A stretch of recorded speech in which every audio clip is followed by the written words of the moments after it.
Ang iyong ama ay isang napakapangit na goblin. Pero ikaw, na isang maliit na goblin, ay hindi lang gwapo. Mayroon ka ring matatag na pag-iisip at walang awang pumatay. Ito ay dahil ang iyong ina ay isang elf na parang diwata. At bago ka muling isinilang, isa kang batikang asasin.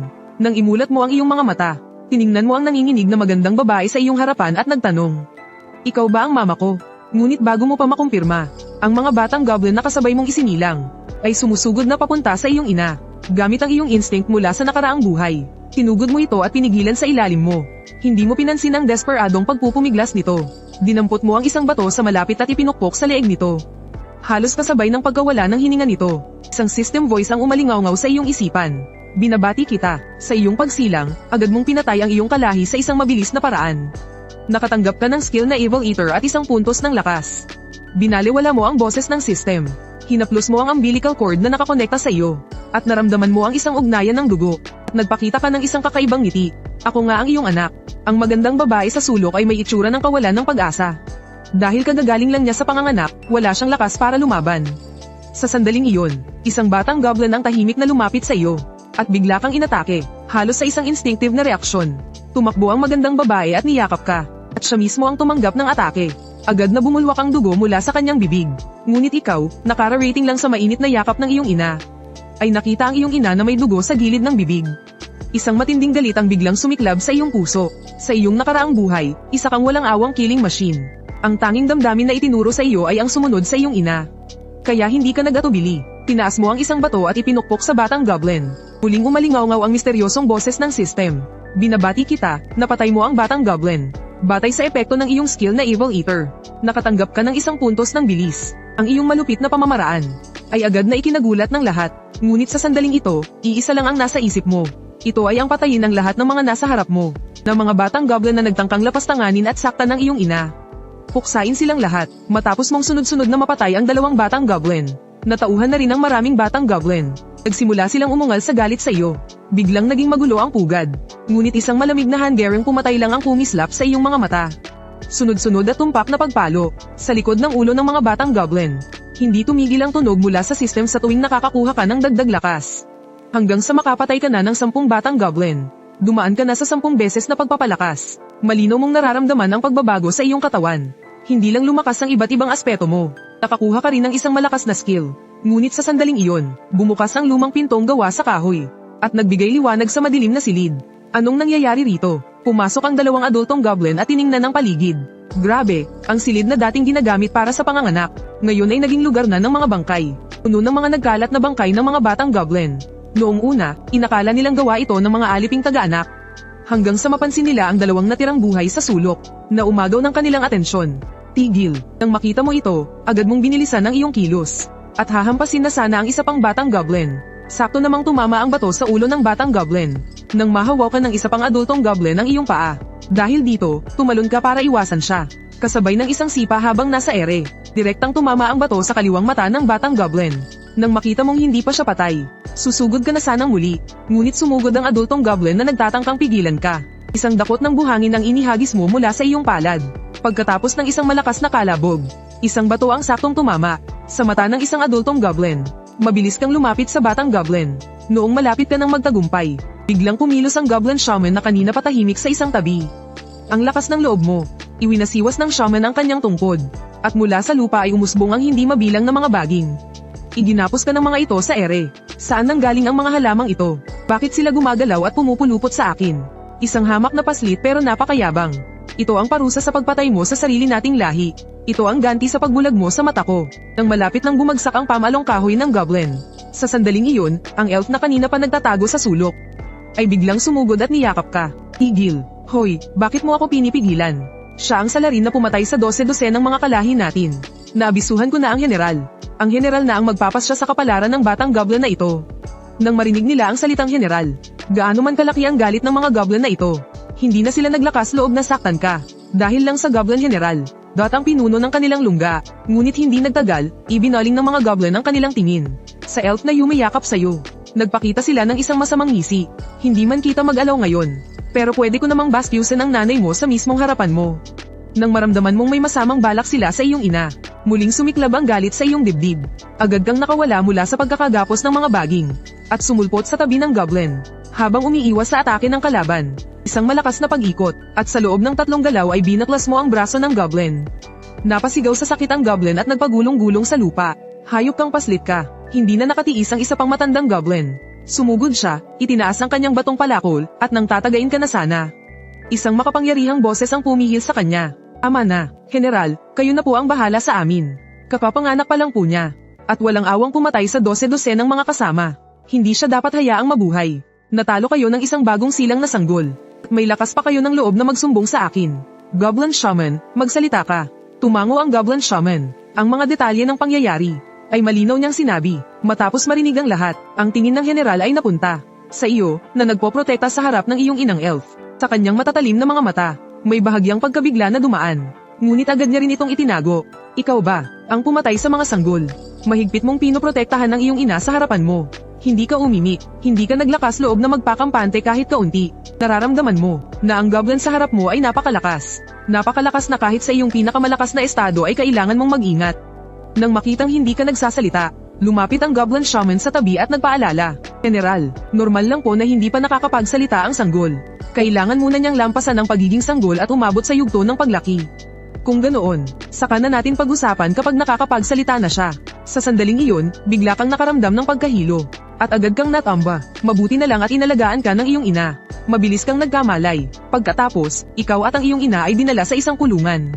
Dito nakakulong ang maraming mga dalaga. Sila ay mga kasangkapan lamang ng mga goblin para magparami ng lahi. Ngunit napansin mo na tuwing may dalagang kinukuha ang mga goblin, at maririnig ang kanilang malakas na mga sigaw. Tinatakpan ng iyong ina ang iyong mga tainga at mata. Habang siya mismo ay nanginginig at umiiyak sa takot. Dahil dito, nag-aalala kang nagtanong. Inay, anong problema? Isang goblin sa gilid na nakarinig sa tanong mo ay biglang tumawa ng malakas. Anong problema? Siyempre, magiging laruan namin siya. Tila may naalalang masamang alaala. Binitawan ka ni nanay, naging blanko at walang buhay ang kanyang mga mata. Inabot mo ang iyong munting kamay at hinaplos ang kanyang ulo. Dahil dito, kumalma ang kanyang isipan na malapit nang mawala sa kontrol. Nanay, huwag ka nang umiyak. Nang makita ang eksenang ito, tuwang-tuwa naman ang goblin sa labas ng rehas na bakal. Kapag mas natatakot ang biktima, mas lalo lang siyang nasisiyahan. Magpakasaya ka na lang dyan. Pagkalipas ng ilang araw, ang nanay mo ay magiging nanay na ng lahat. Madilim ang iyong mukha habang pinapanood ang mga paalis na goblin. Tinandaan mo sa isip ang pinuno ng mga goblin. Umiiyak si nanay dahil sa halimaw na yun. Kailangan ko lang patayin ang halimaw na yun. At hindi na iiyak si nanay. Kaya pagdating ng gabi, sinamantala mo ang pagkakataong nagpapabeya sa tungkulin ang mga goblin. Gamit ang skill na pagtatago sa anino, naging isa ka sa mga anino at madaling nakaalis sa kulungan. Dahil sunod-sunod na kinukuha ang mga tao sa kulungan. Hamina na ng husto ang pagbabantay dito. Mabilis mong naiwasan ang mga nagpapatrolyang goblin. At sinimulang hanapin kung saan-saan ang goblin na hamiya kay nanay kaninang umaga. Matapos patayin ang mga nagpapatrolyang goblin sa daan. Sa wakas, nahanap mo na ang target mo ngayong gabi, ang goblin. Sa mga oras na ito, sinusubukan niyang gahasain ang babae sa kanyang harapan. Huwag, kahit sino. Tulungan ninyo ako, walang silbi yan. Kahit pa mapaus ka sa kasisigaw, walang sino mang darating para sagipin ka. Dinilaan ng goblin ang kanyang mga labi. Handa na siyang magpakasaya sa dilag na nasa kanyang harapan. Isang anino ng patalim ang dumaan sa kanyang leeg. Ang malaswang ngiti ng goblin ay nanigas sa kanyang mukha. Sa sumunod na segundo, nahulog ang kanyang ulo sa lupa. Hindi pa maintindihan ni Chris kung ano ang nangyayari. Nang makita kanyang nakatayo sa sulok, inakala niyang isa kang top-tier adventurer mula sa Adventurers Guild. Na pagkatapos matanggap ang misyon, ginamit ang skill para magpanggap na goblin. At pumasok sa pugad para mag-imbestiga. Aalis ka na sana nang bigla kang tinawag ng babae. Teka lang, boss model, pwede mo ba akong ilabas? Hindi mo siya pinansin at tumalikod ka na lang para umalis. Pero mabilis din siyang bumalik. Agad niyang hinablat ang punyal mula sa kanyang baywang. Labis siyang nasiyahan sa sandatang ito. Nakita niyang malapit ng mag-umaga. Dahan-dahan kang bumalik sa selda. Muli kang sumiksik sa yakap ng iyong ina at mahimbing na nakatulog. Hanggang kinaumagahan, Jinay sang kanang. Sigaw ng isang grupo ng mga goblin. Napakunot noo kang tumingin. At doon mo nakita ang 3 goblin na nakatayo sa labas ng pintong bakal. Umamin ka, ikaw ba ang pumatay kay Goblin Zing? Tumayo ka at naghandang patayin ang mga nakakainis na goblin sa labas. Pero pinigilan ka ng iyong ina. Nang makita ng goblin na iisa lang ang mata sa labas ng pinto na hindi mo siya pinapansin. Agad itong nagwala sa galit. Buwisit na bata, ang lakas ng loob mong baliwalain ako. Malapit nang matapos ang pagiging bata mo. Pagdating ng panahon, magkakaroon na ng ibang anak ang nanay mo. Nainisan ka sa sobrang ingay ng goblin na iisa lang ang mata. Agad mo siyang binato ng isang maliit na bato. Halos masira ang kanyang mukha. Agad na nagwala sa galit ang goblin. Sa puntong iyon, lumabas ang Goblin Shaman para pigilan sila. Tama na, naimbestigahan na ang nangyaring ito. Ang babaeng nahuli kahapon ang may gawa nito. May sasabihin pa sana ang goblin na iisa lang ang mata. Pero sinaman lang siya ng tingin ng shaman. Nang makita mong umalis na ang 3 goblin, pansamantala kayong ligtas ng iyong ina. Nakikita mong hindi gusto ng iyong ina ang lugar na ito. Lihim kang nanumpa na papatayin ang lahat ng goblin. At pagkatapos ay itatakas ang iyong ina. Pero bago ka pa man makakilos, may hindi inaasahang nangyari. Isang umaga, isang grupo ng mga goblin ang dumating sa kulungan para kunin ang iyong ina. Hindi ko na kailangang magsalita pa. Lumabas ka na. Ikaw bata ka, pwede ka ring sumama. Para makita mo kung paano namin paglalaruan ang nanay mo. Ang sinabi ng goblin na iisa lang ang mata, ay agad na sinundan ng malakas na tawanan ng iba pang mga goblin. Hindi mo pinapansin ang mga insulto ng iba. Pero hindi mo hahayaan ang mga goblin na ito na insultuhan si mama. Akmang susugod ka na sana nang pigilan ka ni mama. Anak, dito ka lang at hintayin mo si mama. Babalik din agad si mama. Nanlaki ang mga mata mo, gusto mo nang sugurin para patayin. Ang mga halimaw na ng insulto sa mama mo. Pero hindi man lang sila natakot. Huwag kang mag-alala, sisiguraduhin kong aalagaan at tikman ko ng mabuti ang nanay mo. Ang goblin na sabik ng tumikim ng masarap na pagkain. Tinaas ang kanyang kamay para itulak at hawakan ang nanay mo. Nang akma na niya itong hahawakan, biglang lumipad ang braso nito palayo. Pagkatapos ng isang segundo, isang linya ng dugo ang lumitaw sa leeg nito, isang direktang tama. Hindi ko kayo hahayaang kunin ang mama ko. Nasisiraan ka na ba ng bait? Pagsisihan mo ang iyong ginawa. Nang makita ito ng matandang goblin mage, naghanda siyang atakihin ka gamit ang fire magic. Ngunit bago pa man niya mailabas ang kanyang spell, nakarating ka na sa itaas ng kanyang ulo. Hinawakan mo ang kanyang ulo at ibinagsak sa lupa, hanggang sa marinig ang pamilyar na system sound. Congratulations, napatay mo ang matandang goblin. Nakuha mo ang skill ng goblin. Fireball spell E. Nang makita ito, natigilan ang lahat ng mga goblin. Pero biglang naging kampante ang one-eyed goblin. Pagsuway sa utos ng general. Pagpatay sa ating mga kasama. Sugurin niyo siya. Hulihin ang walang galang na batang ito. Sigurado na sa kanyang pagkapanalo ang one-eyed goblin.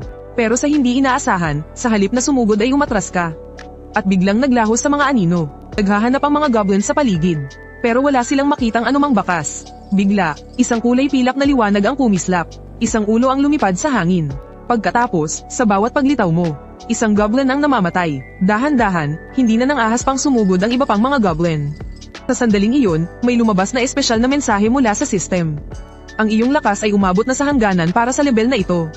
Habang walang tigil ang iyong pagpaslang, hindi nagtagal, umabot na rin sa hangganan ang lahat ng iba mo pang katangian. Ngunit hindi mo ito pinansin. Sa halip, tinitigil mo ang Cyclops na goblin sa iyong harapan. Naghahanda para sa huling pagtutuos. Pinagpapawisan ng malamig sa sobrang takot ang Cyclops na goblin. Kaya itinulak na lamang niya ang elf sa iyong harapan. Inay, hintayin mo lang, matatapos na rin ito kagad. Anak, huwag. Pinigilan ka ng iyong ina na magpatuloy. Alam niya na para sa kahit anong lahi, ang mga goblin ay kasuklam-suklam na nilalang. Kung hahayaan ka niyang magpatuloy sa pagpatay, baka wala ka ng lugar dito. Ngunit sa isang kisap mata, lumitaw ka sa harap ng Cyclops na goblin. Nang akma ka ng aatake, isang itim na anino ang biglang lumitaw. At hinaranggan nito ang iyong balaraw. Ikaw pala yung kakatuwang nilalang na gumagawa ng ingay kamakailan. Talagang nakakatakot ang lakas mo. Noong kaedad mo ako, ang lakas ko ay hindi man lang umabot sa kalahati ng sa iyo. Sa tingin ko, sa buong pugad, tanging ang general noong bata pa siya ang makakapantay sa iyo. Nang makita ng Cyclops na goblin ang Goblin Knight, para siyang nakakita ng tagapagligtas. Dumamba ito papunta sa kanya, at nagsimulang umiyak at magsumbong. Mahal na kabalyero, sa wakas, dumating ka na. Tingnan ninyo, ang nilalang na ito ang pumatay sa lahat ng ating mga kasamahan. Pero bago pa man siya matapos magsalita, naitutok mo na ang iyong balaraw sa kanyang leeg. Sa tamang sandali, isang malaking espadang pilak ang hamarang sa gitna. Nais mong pumatay sa aking harapan. Hinawakan ng mahigpit ng Goblin Knight ang kanyang malaking espada at iwinasiwas ito ng buong lakas. Sa sumunod na sandali, isang nakakatakot na lakas ang naramdaman mo. Tumilapon ka at bumagsak sa pader. Nang susugod ka na sana, pinigilan ka ng iyong ina. Anak, huwag. Hindi mo siya matatalo. Ang Goblin Knight ay isang mataas na uri ng goblin. Isa rin siyang kabalyerong direktang nasa ilalim ng Goblin General. Ang pinakamataas na uri ng goblin sa ilalim niya. Hindi mo pa siya kayang labanan sa ngayon. Bukod pa riyan, isang malaking kasalanan ng pagpatay sa isang mataas na uri ng goblin. Sa iyong kasalukuyang lakas, imposibleng matalo mo ako. Habang mabait pa ako, umalis ka sa tabi ng elf na yan. Hindi pa natatapos magsalita ang Goblin Knight. Hawak mo na ang iyong balaraw at lumitaw sa kanyang likuran. Ngunit kalmado niya itong nasangga. Nang maramdaman ang paglakas ng iyong puwersa, isang ngiti ang sumilay sa labi ng Goblin Knight. Bigla siyang may naalala at nagpatuloy sa pagsasalita. Kung hindi mo ako susubukang patayin ngayon, mamamatay ang nanay mo. Pagkasabi niya nyon, nagpakawala ka ng sunod-sunod na mababangis na atake. Ikinagulat ito maging ng Goblin Knight. Isa ka lang paslit, pero mayroon ka ng ganitong kalakas na puwersa. Nakakatakot talaga, pero sa harap naming mga mataas na uri ng goblin, para ka lang langgam. Buong lakas na iwinasiwas ng Goblin Knight ang kanyang sandata. Nahanap niya ang iyong kahinaan at direktang sumaksak sa puso mo. Mabuti na lang at mabilis mong naipagtanggol gamit ang iyong balaraw. Pero tumilapon ka pa rin sa lakas ng tama. Halos kasabay nito, isang kislap ng talam ang dumaan mula sa iyong kamay. Ang Cyclops Goblin na kanina pa nanonood sa gilid. Biglang gumulong ang ulo sa lupa. Doon lang napagtanto ng Goblin Knight na naloko siya. Pumatay ng goblin sa mismong harapan niya. Sa sandaling iyon, isang nakakatakot na pagbabago sa enerhiya ang nanggaling mula sa iyong katawan. Dahil sa epekto ng espesyal na talentong King's Seed, bahagyang nagbago ang landas ng iyong pagunlad, kasabay ng isang malakas na ugong. Sa paligid ng iyong katawan, mga kidlat na parang ahas ang mabilis na gumalaw. Isang nakakagulat na pagbabago ang nangyari. Hindi lang bigla kang tumangkad ng 40 sentimetro. Ang hubog din ng iyong katawan ay naging mas makisig at matikas. Asno at tuwid ang tindig. Isa itong mataas na antas na goblin. Isang Goblin Knight, patayin ang paslit na yan. Ang sigaw ng isang goblin ay sinundan ng iba pang mga goblin. Sumisigaw sila na patayin ka. Narinig ang sinasabi ng ibang mga goblin. Iwinagayway ng Goblin Knight ang kanyang kamay para patahimikin sila. Hindi masama, hindi ito isang pangkaraniwang goblin. Pagkasabi niya noon, isang anyo ang biglang lumitaw na parang multo. Sa gitna ng gulat na mga tingin ng napakaraming goblin sa paligid. Diretsyong tinamaan at pinatalsik ang Goblin Knight. Malakas siyang bumangga sa pader ng kuweba. Hahanda ka sanang bigyan siya ng nakamamatay na atake. Direktang pupuntiryahin ang leeg ng Goblin Knight. Ngunit sa sandaling malapit nang tumama ang iyong patalim sa target, isang hindi nakikitang lakas ang biglang lumitaw. Sinundan ito ng isang boses na puno ng autoridad. Anong nangyayari dito? Nagangat ka ng tingin at nakita ang isang malaki na anyo na lumalabas mula sa kailaliman ng pugad. Ang dumating ay walang iba kundi ang Goblin General. Ang pinakamalakas sa pugad na ito. Mahal na General, hindi niyo po alam. Ang kasuklam-suklam na batang ito. Pumatay siya ng marami sa ating mga kasama. Isa siyang demonyo. Sabay-sabay na nagreklamo ang mga mababang antas na goblin. Umaasang magagamit ang kapangyarihan ng General para patayin ka. Pero iwinagayway lang ng General ang kanyang kamay para patahimikin ang lahat. Halos kasabay nito, isang maliit na anyo ang lumitaw mula sa kanyang likuran. Nang makakita ka ng kaunting kahinaan sa Goblin General, hindi ka nagatubili kahit sandali. Mabilis kang sumugod para sa isang sorpresang atake. Tinataga ang leeg ng Goblin General. Ngunit sa sandaling malapit nang tumama ang talam sa target, isang hindi nakikitang lakas ang biglang lumitaw, na siyang nagpatalsik sa iyo palayo. Sa pagkakataong iyon, doon lang nakabawi sa gulat ang mga goblin. Ang lakas ng loob mo. Ang lakas ng loob mong tangkain patayin ang General. Pinalibutan ka ng mga goblin na may mababangis na mukha, ngunit pinatigil ng General na nasa gilid ang komprontasyon. Inutusan ng Goblin Shaman na nasa tabi niya. Dalhin mo na sila. Pinangunahan ka ng Goblin Shaman sa daan. Pero maingat mong itinago ang iyong ina sa iyong likuran. Huwag kang mag-alala, hindi namin sasaktan ang iyong ina. Halika, sumunod ka sa akin. Sa pagsama ng iyong ina, mula sa ikalimang palapag sa ilalim ng lupa, dinala kayo sa ikalawang palapag. Umira kayo sa isang maginhawang kuweba. Bago umalis, tinanong ng Goblin Shaman ang iyong pangalan. Agad mong sinabi ang pangalang Lin Qingfeng. Mula ngayon, tapos na ang iyong pagkabata. Kailangan mo nang lumabas para mag-ambag sa ating pugad. Kung lalabas ka para magpatrolya o mangaso, maaari kang mag-uwi ng maraming magagandang bagay para sa iyong nanay, ha? Hindi mo pinakinggan ang mahahabang pangaral niya. Pero nang marinig mong makakapag-uwi ka ng magagandang bagay para sa nanay mo, agad kang naging interesado. Seryoso kang nagtanong. Talaga, kung ganun, sasali ako.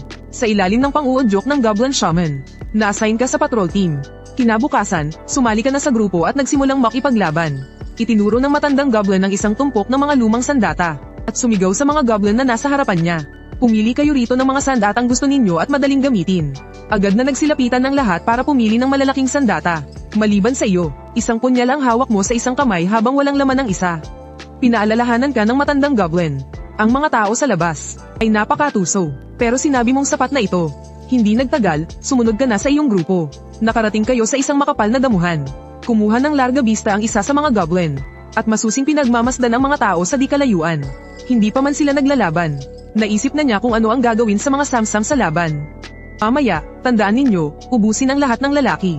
Iwanan ang babae. Pagkatapos nating magpakasaya, saka natin patayin. Nang makita ng goblin na si Mang sa grupo na hindi ka umiimik, nagpasya siyang gumanti para sa matalik niyang kaibigan.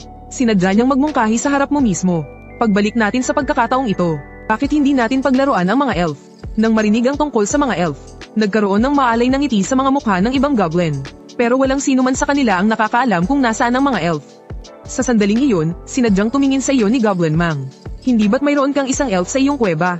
Bakit hindi mo anyayahan ang mga kapatid para magpakasaya? Sa isang iglap, lahat ng goblin ay napatingin sa iyo, na may tingin ng inggit at kasakiman. Noong inaakala ni Goblin Mang na magagalit ka at kikilos, para magkaroon siya ng dahilan para patayin ka. Hindi niya kailanman inakala na kikilos ka agad, at papatayin ang sikim na goblin sa iyong harapan. Labis na ikinatuwa ito ni Goblin Mang. Agad siyang nagkunwaring matuwid, at nagsalita para akusahan ka. Malaking kasalanan ang pumatay ng kasama, paano mo nagawa iyon? Ipapadala ko kayo sa kabilang buhay para maghanap ng ibang elf. Hindi inaasahan ni Goblin Mang na magiging ganyan kakayabang. Nawala kang kahit kititing na respeto sa kanya. Hindi pa niya natatapos ang kanyang banta. Gumawa ka ng isang mabilis na kilos at direktang isinaksak ang isang punyal sa kanyang puso.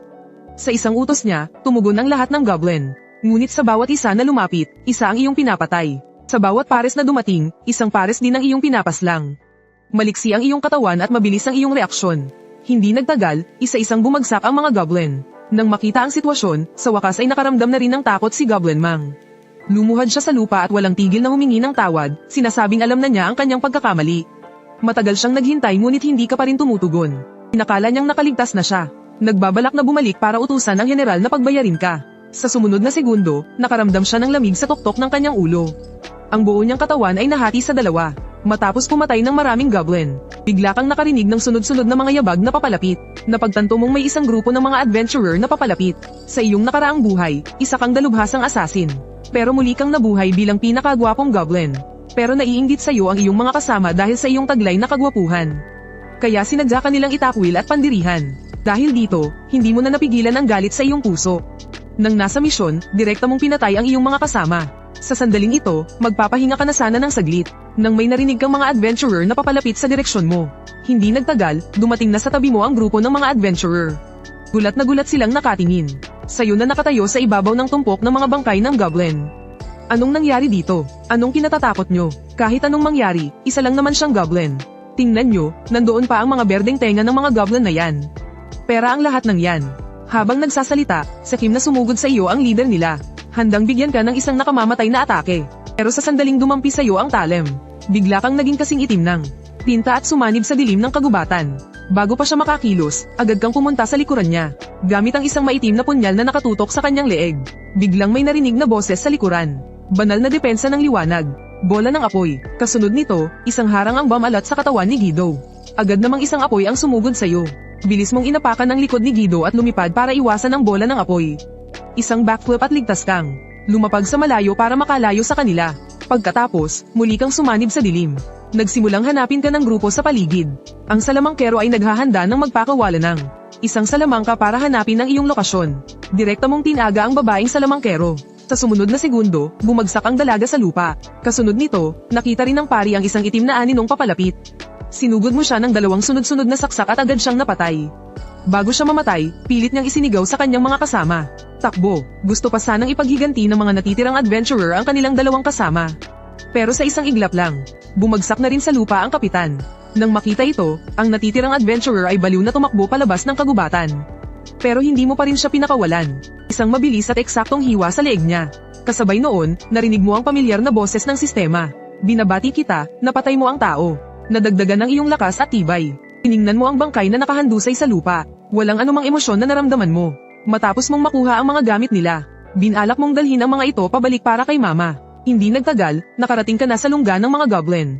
Nang makita kang mag-isang bitbit ang isang malaking sako, binalingan ka ng kakaibang tingin ng iba pang mga goblin. Akala nila, nilalayuan ka ng mga kasamahan mo. Tapos, may isang goblin na sadyang bumunggo sa iyo habang hila-hila ang isang babaeng alipin. Kung normal na araw lang to, malamang kanina mo pa pinatay yun. Pero dahil may dala ka ngayon, binaliwala mo na lang ang maingay na mga goblin at nagtuloy-tuloy.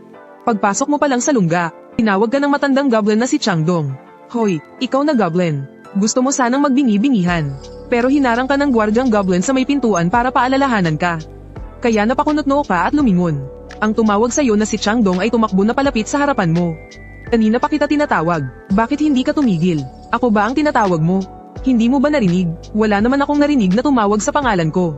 Nanginginig sa galit si Changdong. Akmang papaluan ka na sana ng hawak niyang tungkod. Pero nakaramdam siya ng nakakatakot na presensya. Ramdam niya na kapag gumalaw pa siya, tatalsik ang ulo niya. Parang nakaramdam din siya ng matinding presensya ng isang mataas na antas na goblin mula sa iyo. Dahil walang imik si Changdong, nainip ka na. Kung wala na kayong kailangan, aalis na ako. Teka lang, kailangan mong magbigay ng parte ng mga nakuha mo. Sabay turo ni Changdong sa sakong dala mo. Nakunat ang noo mo at mas hinigpitan ang hawak sa sako. Akin to. Anong sayo? Ang mga nakuha mo ay pagmamayari ng lungga at ng ating grupo. Paanong naging sayo lang yan? Nagsimula na ring makiipal at mangasar ang ibang mga goblin sa paligid. Huminga ng malalim si Goblin Changdong at binalaan ka. Dapat alam mo na ang mga goblin dito ay kailangang ibigay ang kalahati ng kanilang mga nasamsam. Walang sino man ang exempted. At nasaan na ang mga goblin na kasama mong umalis? Patay na. Si Goblin Changdong, na kanina lang ay napakayabang, ay biglang natigilan ng marinig iyon. Lahat ay nagtatakang tumingin sa iyo na walang kahit isang gallows. Kung nakaharap kayo ng malakas na kalaban at naubos kayong lahat, maiintindihan pa. Pero bakit ikaw lang ang bumalik ng mag-isa? Sa pagkakataong ito, maingat na nagtanong si Goblin Changdong. Paano sila namatay? Paano ka nakaligtas? Mas malakas ako sa kanila. Gusto mong subukan? Nang marinig ang pahiwatig sa iyong mga salita, nanginginig sa galit si Goblin Changdong. Agad siyang sumigaw. Napakayabang mo namang nilalang. Hintayin mo, isusumbong talaga kita kay General Goblin para parusahan ka. Siguradong nakipagsabuatan ka sa mga tao. Dahil kung hindi, paanong ikaw lang ang nakabalik ng buhay? Wala kang panahong makipagtalo sa kanila. Tumalikod ka na para umalis. Pero hinarang ka ni Goblin Changdong kasama ang kanyang mga tauhan. Maghintay ka rito, o sumama ka sa akin kay General Goblin. Nailagay mo na ang iyong kamay sa punyal. Handa nang kumilos anumang oras. Lahat ng bagay ay may hangganan. Nang makitang paulit-ulit kang hinaharangan ng goblin na ito, hindi mo na napigilan ang iyong sarili. Inilabas mo ang iyong punyal at sumigaw. Kung ganun, mamatay ka na. Nang makitang papalapit ka ng papalapit, nataranta si Goblin Changdong. Agad siyang sumigaw sa mga mababang ranggong goblin sa likuran niya. Hulihin niyo para sa akin ang paslit na goblin na yan. Natauhan ng maraming goblin, at papalibutan ka na sana nila. Direkta mong inilabas ang iyong punyal para harapin sila. Biglang may isang matinis na boses na umalingaw-ngaw. Igil, ako na ang bahala rito. Bago pa man makapagsalita si Goblin Changdong, agad na siyang pinigil ng shaman. At diretsyong sinabi sa'yo, sige na, pwede ka nang bumalik. Hindi ka na nagtanong pa at tumango na lang. Masaya kang umalis dala-dala ang balutan. Bumalik ka sa madilim at mamasamasang silid sa basement. Natulala si Victoria habang nakatingin sa supot na may bahid ng dugo sa iyong mga kamay. Nanginginig niyang itinanong, pumatay ka ng tao, tumango ka ng walang pag-aalinlangan. Oo, pumatay si Ching Feng. Ang dami-dami kong pinatay. Ang galing-galing ko, di ba? Sabi mo habang itinataas ang punyal na may bahid ng dugo. Umaasa kang pupurihin ka ni nanay. Pero hindi mo inaasahan na itatabig ng nanay mo ang kamay mo. Huwag mo kong hawakan. Hindi mo maintindihan kung anong ginawa mo para magalit si nanay. Pero nang makita mong nakatitig lang si nanay sa supot, bigla mong ibinuhos lahat ng nakuha mo. Buong pagmamalaki mong sinabi, para kay nanay ang lahat ng ito. Kunin mo lahat ng gusto mo, nanay. Nakaramdam ng awa at lungkot ang iyong ina. Hanggang sa makita niya ang isang pocket watch na may litrato. Nakasulat pa rito ang maligayang kaarawan. Bigla siyang napahagulgol. Nataranta ka at agad na tumakbo sa tabi ng nanay mo. At pinunasan ang kanyang mga luha. Humihikbing nagtanong si Victoria, bakit mo sila pinatay? Kasi papatayin nila si Ching Feng eh. Ano, may gustong pumatay sa'yo? May nangyari ba sa'yo? Agad na nag-alala ang tono ni Victoria. Niyakap ka niya at maingat na sinuri. Wala, malakas ako. Ayaw mo ba, nanay, na pumatay si Ching Feng? Kung ayaw ni nanay na pumatay ako, susundin mo ba ang sinasabi ko? Syempre, kung sinabi ni mama na huwag akong manggaga, hindi ako manggagaga. Paano kung gusto ka nilang saktan? Ayos lang, kaya ko namang tumakbo. Ang galing-galing ko kayang magtago. Habang tinitingnan kanyang walang kamuwang-muwang sa harap niya. Unang beses na naunawaan ni Victoria ang kahalagahan ng edukasyon. Natahimik siya sandali bago seryosong sinabi sa iyo. Ayaw ni mama na basta-basta ka nalang manggaga ng tao. Pero kung may gustong manggaga sa iyo, hindi ka rin pipigilan ni mama. Umaasa lang ako na bibigyan mo sila ng isang pagkakataon. Pagkarinig mo nito, seryoso kang tumango. Ngumiti rin si Victoria ng may kasiyahan. Kinabukasan ng umaga, pagkatapos mong mag-almusal, naghanda ka na para umalis gaya ng dati. Ngayong araw, muli kang itinalaga sa isang grupo ng mga scout. Hindi tulad ng mga pang-aasar at panunukso kahapon. Sa pagkakataong ito, wala nang insulto sa iyo. Sa pamamagitan ng mga usapan ng mga goblin sa paligid, nabuo mo na sa iyong isipan ang plano ng sahig ng malaking pugad na ito. Laging handa para sa araw na gagahin mo ang lahat ng mga goblin na ito. At itakas ang iyong ina. Samantala, sa labas ng kagubatan ng Shinien, isang grupo ng mga adventurer ang maingat, na naglalakbay sa masukal na kagubatan. Sa sandaling iyon, isang grupo ng mga goblin ang biglang tumalon mula sa mga puno. Ito ang pangkat na kinabibilangan mo. Nang makita ang mga goblin, kinuha ng lahat ang kanilang mga sandata at nakipaglaban sa mga goblin. Ngunit ikaw ay nanonood lang mula sa puno, hanggang sa parehong panig ay halos magkaubusan na. Bigla kang kumilos at tinapos ang mga natitirang tao at goblin. Dahil dito, nagkaroon ka ng dalawa pang talento. Ang likas na pandaman ng isang goblin at ang persepsyon ng isang tao. Sa mga sandaling ito, naramdaman mo na may isa pang taong buhay sa lupa. Balak mo sanang tapusin siya sa isang saksak, ngunit bigla mong naalala ang sinabi ng iyong ina. Kaya itinago mo ang iyong punyal. at tumalikod ka pabalik sa kuweba ng mga goblin. Lingid sa iyong kaalaman, ang iyong paulit-ulit na pagbalik ng mag-isa ay nagdulot na ng sama ng loob sa ibang mga goblin. Muli kang nabuhay bilang ang pinakagwapong goblin sa pugad ng mga goblin. Kasi silang mo pa lang ay nagpakitang gilas ka na agad, kabilang sa isang grupo ng mga ordinaryong goblin. Kanina lang, muli kayong lumabas para manggaso ng sama-sama. Pero hindi inaasahan, ikaw lang ulit ang nag-isang nakabalik. Ito ang agad na nagdulot ng pagkadismaya sa ibang mga goblin. Sa sandaling iyon, isang goblin nakasuot ng baluti ang dahan-daang lumapit. Ako ang knight, sumama ka sa akin. Nais kang makita ng general. Agad na nagbulungan ang mga goblin sa paligid. Natutuwa sila, iniisip na siguro'y dahil masyado kang mayabang. Kaya maging ang general ay gusto kang personal na imbestigahan. Pero sa kabila ng tawag ng Goblin Knight, sinulyapan mo lang siya ng may pagbabanta at bigla ka na lang tumalikod. Sa iyong paningin, walang anuman. Ang mas mahalaga pa kaysa sa pag-uwi para makita si nanay. Hoy, ang lakas ng loob mong baliwalain ako. At baliwalain ang utos ng general. Galit na sumugod sa iyo ang Goblin Knight. Handa kang dakpin para dalhin sa general. Pero hindi ka man lang lumingon. Gamit lang ang kamay mo, sinalo mo ang kanyang pag-atake. Agad na ikinagulat at ikinaputla ito ng Goblin Knight. Sa sandaling iyon, ginamit ng Goblin Knight ang lahat ng kanyang lakas upang subukang bawiin ang kanyang kamay. Pero mahigpit ang pagkakahawak mo kaya hindi niya ito mabawi. Kaya umungol siya at inatake ka gamit ang isa pa niyang kamay. Tinaasan mo lang siya ng kilay. At diretsyong inihagis siya palayo. Lahat ng mga gobling naroroon ay napanganga sa nakita. Pagkatapos ay bumangon ng Goblin Knight at galit na sumigaw sa iyo. Dahil sa kahihiyan, hindi na niya inisip pa ang utos ng general. Ang gusto na lang niya ngayon ay pagpira-pirasuhin ka. Pero habang pasugad siyang muli, isang malalim at marangal na boses ang biglang umalingaw-ngaw. Tumigil kayo. Nang marinig ang boses na iyon, ang Goblin Knight ay biglang napahinto. Lumingon ka rin para tingnan kung saan nanggaling ang boses. At nakita mo ang isang malaki at matipunong goblin na dahan-daang lumalabas. Iyon ang Goblin General, at may mabigat na aura na bumabalot sa kanya. Kaya naman walang sino mang goblin ang nangahas na salubungin ang kanyang tingin. Pagkatapos nito, nagmamadaling nagbigay-pugay ang lahat ng goblin sa general. At dahan-daang lumapit sa iyo ang Goblin General para suriin ka. Habang ikaw naman ay pinatigas ang iyong mga kalamnan, handang-handa nang umatake anumang oras. Pero saglit ka lang tiningnan ng Goblin General bago ito tumalikod. Sumunod ka sa akin. Pagkasabi niyon, naglakad na paalis ang Goblin General. Nang makitang nananatili ka lang sa iyong kinatatayuan at hindi sumusunod, minto siyang muli at idinagdag. Kung ayaw mong mamatay ang nanay mo, mas mabuting sundin mo ang sinasabi ko. Ang mga salitang iyon ay tila isang malakas na gamot, dahilan para mabilis na maglaho ang iyong anino. Sa sumunod na segundo, hawak mo na ang iyong punyal, na nakatutok sa puso ng Goblin General. Ngunit ang punyal ay huminto lamang sa tapat ng puso nito at hindi na umusad ni Katie Ting. Isipin mo, ito na ang perpektong pagkakataong pinaghirapan mong hanapin. Pero ang Goblin General ay hindi man lang tumingin sa iyo. Direkta niyang inipit ang iyong punyal gamit lang ang dalawang daliri. Hindi masama, sa ganito kaigsing panahon. Ganyan nakabilis ang paglakas mo. Maniwala ka, papatayin kita. Kung kaya mong gawin, sige, subukan mo. Pero, kaya mo nga ba? Pagkasabi niyon, pinitik ng Goblin General ang kanyang daliri. Pero sa kakarampot na lakas lang mula sa kanyang mga daliri, yumanig ang buo mong katawan at tumilapon ka. Gumulong ka ng ilang beses sa lupa, bago ka nakabangon muli. Sa mga sandaling iyon, muling narinig ang boses ng general. Kung ayaw mong mapahamak ang iyong ina, mabuti pang sumunod ka na lang ng tahimik. Sa pagkakataong ito, hindi ka na nag-alinlangan pa at sumunod ka na. Nagpatuloy kayo hanggang sa marating ang pinakatoktok ng pugad ng mga goblin. Sa hagdanan patungo sa kastilyo, nakita mo ang napakagandang hardin na puno ng mga bulaklak. Agad na pumasok sa isip mo, kung nandito lang si nanay, siguradong magugustuhan niya rito. Dahil sa pagkausyoso, yumuko ka at pumitas ng isang bulaklak. Nakita ito ng Goblin General sa iyong tabi kaya kumunat ang kanyang noo. Nang makitang pupulat ka pa ng pangalawa, hindi na nakapagtimpi ang Goblin General at nagsalita. Tama na, hindi sa akin ang mga bagay dito. Ibang tao ang nagtanim niyan. Pero parang wala kang narinig. Tuloy-tuloy ka lang sa pamimites, isa-isa. Hanggang sa hindi na nakapagpigil ang Goblin General. Bigla kanyang sinuntok sa ulo kaya ka napatigil. Ngayon, may malaki ka ng bukol sa ulo. Sinabi na sa iyong huwag pitasin. Habang hawak ang ulo mo, halatang hindi ka kumbinsido. Kung kaya mo lang siyang talunin, siguradong kanina ka pa lumaban. Nang makitang gustong-gusto mo ang mga bulaklak, biglang may iminungkahi ang Goblin General.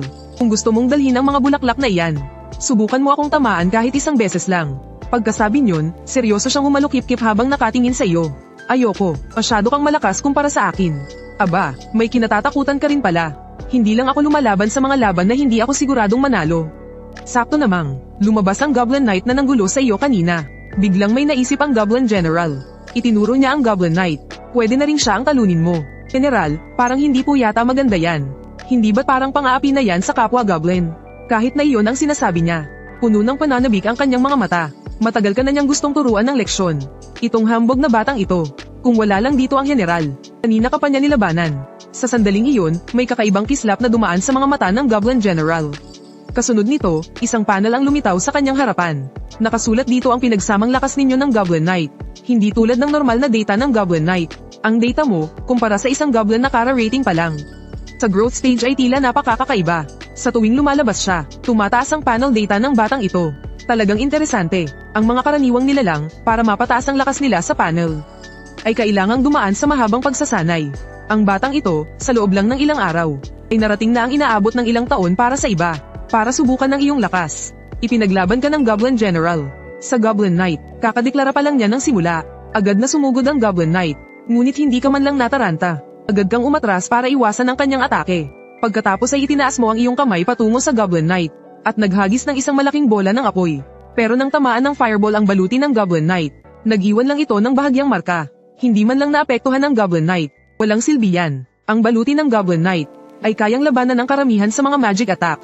Pagkasabi niyon, ngumisi ang Goblin Knight, at muli kang inatake gamit ang kanyang espada. Kahit nasangga mo ang atake gamit ang iyong punyal, napatalsik ka pa rin dahil sa lakas ng kanyang puwersa. Habang lumilipad ka sa ere, biglang tumalon ang Goblin Knight para tapusin ka na. Ngunit sa sumunod na segundo, isang bola ng apoy ang sumalpok sa kanyang mukha. Hindi man siya nasaktan ng bola ng apoy, nakaramdam naman siya ng panganib. Kaya bigla niyang itinigil ang atake at umilag. Dahil doon, sakto niyang naiwasan ang punyal na lumabas mula sa likod ng bola ng apoy. Sa mga sandaling iyon, nakaramdam siya ng matinding takot. Kung hindi siya nakailag kaagad kanina, malamang ay isa na siyang malamig na bangkay ngayon. Nagpabeya lang ako kanina, hindi na mauulit ito. Pero bago pa matapos magsalita ang Goblin Knight, napansin niyang nawala ka na. At sinimulan kang hanapin kung saan-saan. At sa gayon ay nagawang itago ang iyong sarili. Ang ganitong teknik ay hindi matututunan sa maikling panahon. Pero kapapanganak mo pa lang. Ang bagay na ito na labag sa karaniwang kaalaman, ay agad na nagpakunot noo sa Goblin General. Hinding-hindi niya maintindihan kung bakit ganoon. Samantala, nagpapatuloy pa rin ang laban. Naramdaman ng Goblin Knight ang panganib. Pero dahil hindi kanya mahanap, malapit na siyang masiraan ng bait. Kaya umuungol na lang siya sa galit.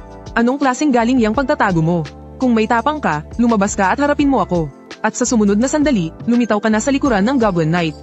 Huli na ang lahat nang mapansin ka ng Goblin Knight. Kung sasaksakin na sana ng balaraw ang Goblin Knight sa kanyang katawan. Kumilos na ang Goblin General. Bigla na lang siyang lumitaw sa harap mo. At gamit lang ang isang kamay, madali niyang naharang ang iyong atake. Tama na, hanggang dito na lang. Ngunit pinigilan siya ng Goblin General.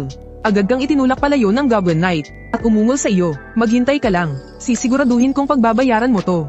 Hindi mo pinansin ang kanyang pagbabanta. Sa halip, tumingin ka sa Goblin General. Hindi pa siya patay. Nang makitang gusto mo talaga siyang patayin, biglang nagalit ng husto ang Goblin Knight. Magsisimula pa lang siyang magmura nang mapansin niyang nawala ka na naman.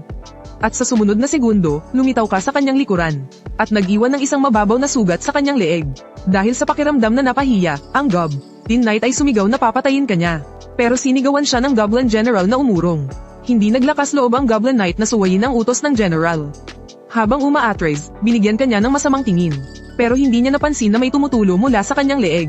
Tila may halo ang dugong iyon. Nang makalayo na ang Goblin Knight, sakalang dahan-daang nagsalita ang General para magtanong. Bakit hindi ka tumigil? Gusto mo ba siyang patayin? Bakit naman ako titigil? May mali ba sa pagpatay sa kanya? Di ba sa isang laban, panalo ka lang kapag patay na ang kalaban? Iyan ba ang paraan mo para mabuhay? Anong paraan ng pagkabuhay? Ang alam ko lang, kung gusto kong mabuhay, kailangan kong patayin ang lahat ng banta sa akin. Sa pagkarinig sa mga salitang hindi angkop sa iyong edad, malalim na napabuntong hininga ang Goblin General. Pagkatapos ay ikinaway niya ang kanyang kamay. Sige, umalis ka na. Dalhin mo ang mga bulaklak na pinitas mo at lisanin ang lugar na ito. Simula ngayon, kailangan mong pumunta rito araw-araw. Ako ang magtuturo sa iyo ng mga pamamaraan sa pakikipaglaban. Madali lang pumatay, at magaling ako riyan. Iyan ay teknik sa pag-assassinate. Hindi iyan fighting technique. Bukod dyan, masyadong mapanganib ang teknik mo sa pag-assassinate. Sinusuko mo ng tuluyan ang lahat ng iyong depensa. Sino ba talaga ang nagturo sa iyo niyan? Para bang hindi mo pinapahalagahan ang sarili mong buhay? Si Mama ang nagturo, ngunit hindi mo ipinaliwanag na iyon ay mula sa dati mong buhay. Ang babaeng tinatawag na Mama. Bahagyang naningkit ang mga mata ng Goblin General. Kailangan mong bumalik dito simula ngayon. Kahit anong mangyari, kailangan mong bumalik. Ayaw mong makasama ang dambuhalang ito. Ang gusto mo lang ay bumalik kay Mama. Kaya't buong tigas ng ulo kang sumagot. Anong karapatan mong sabihin na hindi ako marunong? Dahil mas malakas ako kaysa sa iyo. Kung ganoon, subukan natin. Kalahating oras ang lumipas. Hinihingal kang nakahiga sa lupa. Galit na galit kang sumigaw sa Goblin General. Iyak na papatayin kita. Kung kaya mo, sige, subukan mo. Kailan mo man gustuhin, handa akong pagbigyan ka. Ngunit bago iyon, magpalakas ka muna sa kahit anong paraan. Pagkasabi niyon, tumalikod na ang Goblin General at umalis nang hindi lumilingon. Nagpahinga ka sandali sa lupa. Akmang tatayo ka na sana. Nang biglang nanghina ang iyong mga binti at bumagsak ka pabalik sa lupa. Naubos ng naunang laban ang lahat ng lakas mo. Ngunit kung hindi ka makakabalik kaagad, mag-aalala si Mama. Sa pag-iisip nito, muli mong pinilit ang iyong katawan na tumayo. Ngunit muli na namang nanghina ang iyong mga binti at natamba ka. Pero sa pagkakataong ito, sa isang malambot na bagay ka bumagsak. Ngunit sa sandaling iyon, isang amoy na iba sa amoy ni Mama ang iyong nalanghap. Kapag may sugat ka, dapat kang magpahinga ng maayos. Si Xiao Tian talaga, oo. Ang lupit-lupit niya sa isang bata. Sa mundo ng mga tao, pag-aabuso sa bata ang tawag dyan. Ate, sino po kayo? Ako si Elena, asawa ko ni Xiao Tian. Pagkatapos, hinawakan niya ang peklat sa kanyang mukha. Pasensya na, ha? Pangit ba si ate? Natakot ba kita? Ate, isa po ba kayong mangkukulam? Bigla kang may naalala. Nagpumiglas kang bumangon mula sa mga bisig ni Elena. Kailangan ko na pong umalis. Naghihintay pa po sa akin ang nanay ko. Hindi maaari, may sugat ka pa. Hayaan mong gamutin ni ate ang sugat mo. Saka ka na umuwi, ayos ba? Magtatagal po ba? Nakita mong umiling si Elena. Nag-alinlangan ka sandali bago nagpas siyang magtiwala sa kanya. Nakita mo si Elena na naglabas ng gamot mula sa kanyang singsing. Inamoy mo ito at napagtantong hindi ito lason. Hindi mo alam kung bakit, pero sa unang pagkakataon, ay nakaramdam ka ng kakaiba sa babaeng ito na ngayon mo lang nakilala. Habang ginagamot ka ni Elena, ipinaliwanag niya sa iyo. Ang healing magic daw ay karaniwang isang uri ng mahika, na gumagamit ng life force para pabilisin ang cell metabolism. Lahat ng mahika ay may kaakibat na kapalit. Sa labanan, ginagamit lang ang healing magic kapag wala ng ibang paraan. Pero kung may oras pagkatapos ng laban, at kung hindi naman malubha ang sugat, mas mabuting gumamit na lang ng gamot at hayaan ang katawan na kusang gumaling. Tumatango ka na lang na parang naintindihan mo kahit hindi. Dahil dito ay napangiti si Elena na nasa iyong harapan. Nang makalabas ka mula sa kastilyo ng Goblin General, malalim na ang gabi, habang pababa ka at napadaan sa bungad ng pugad.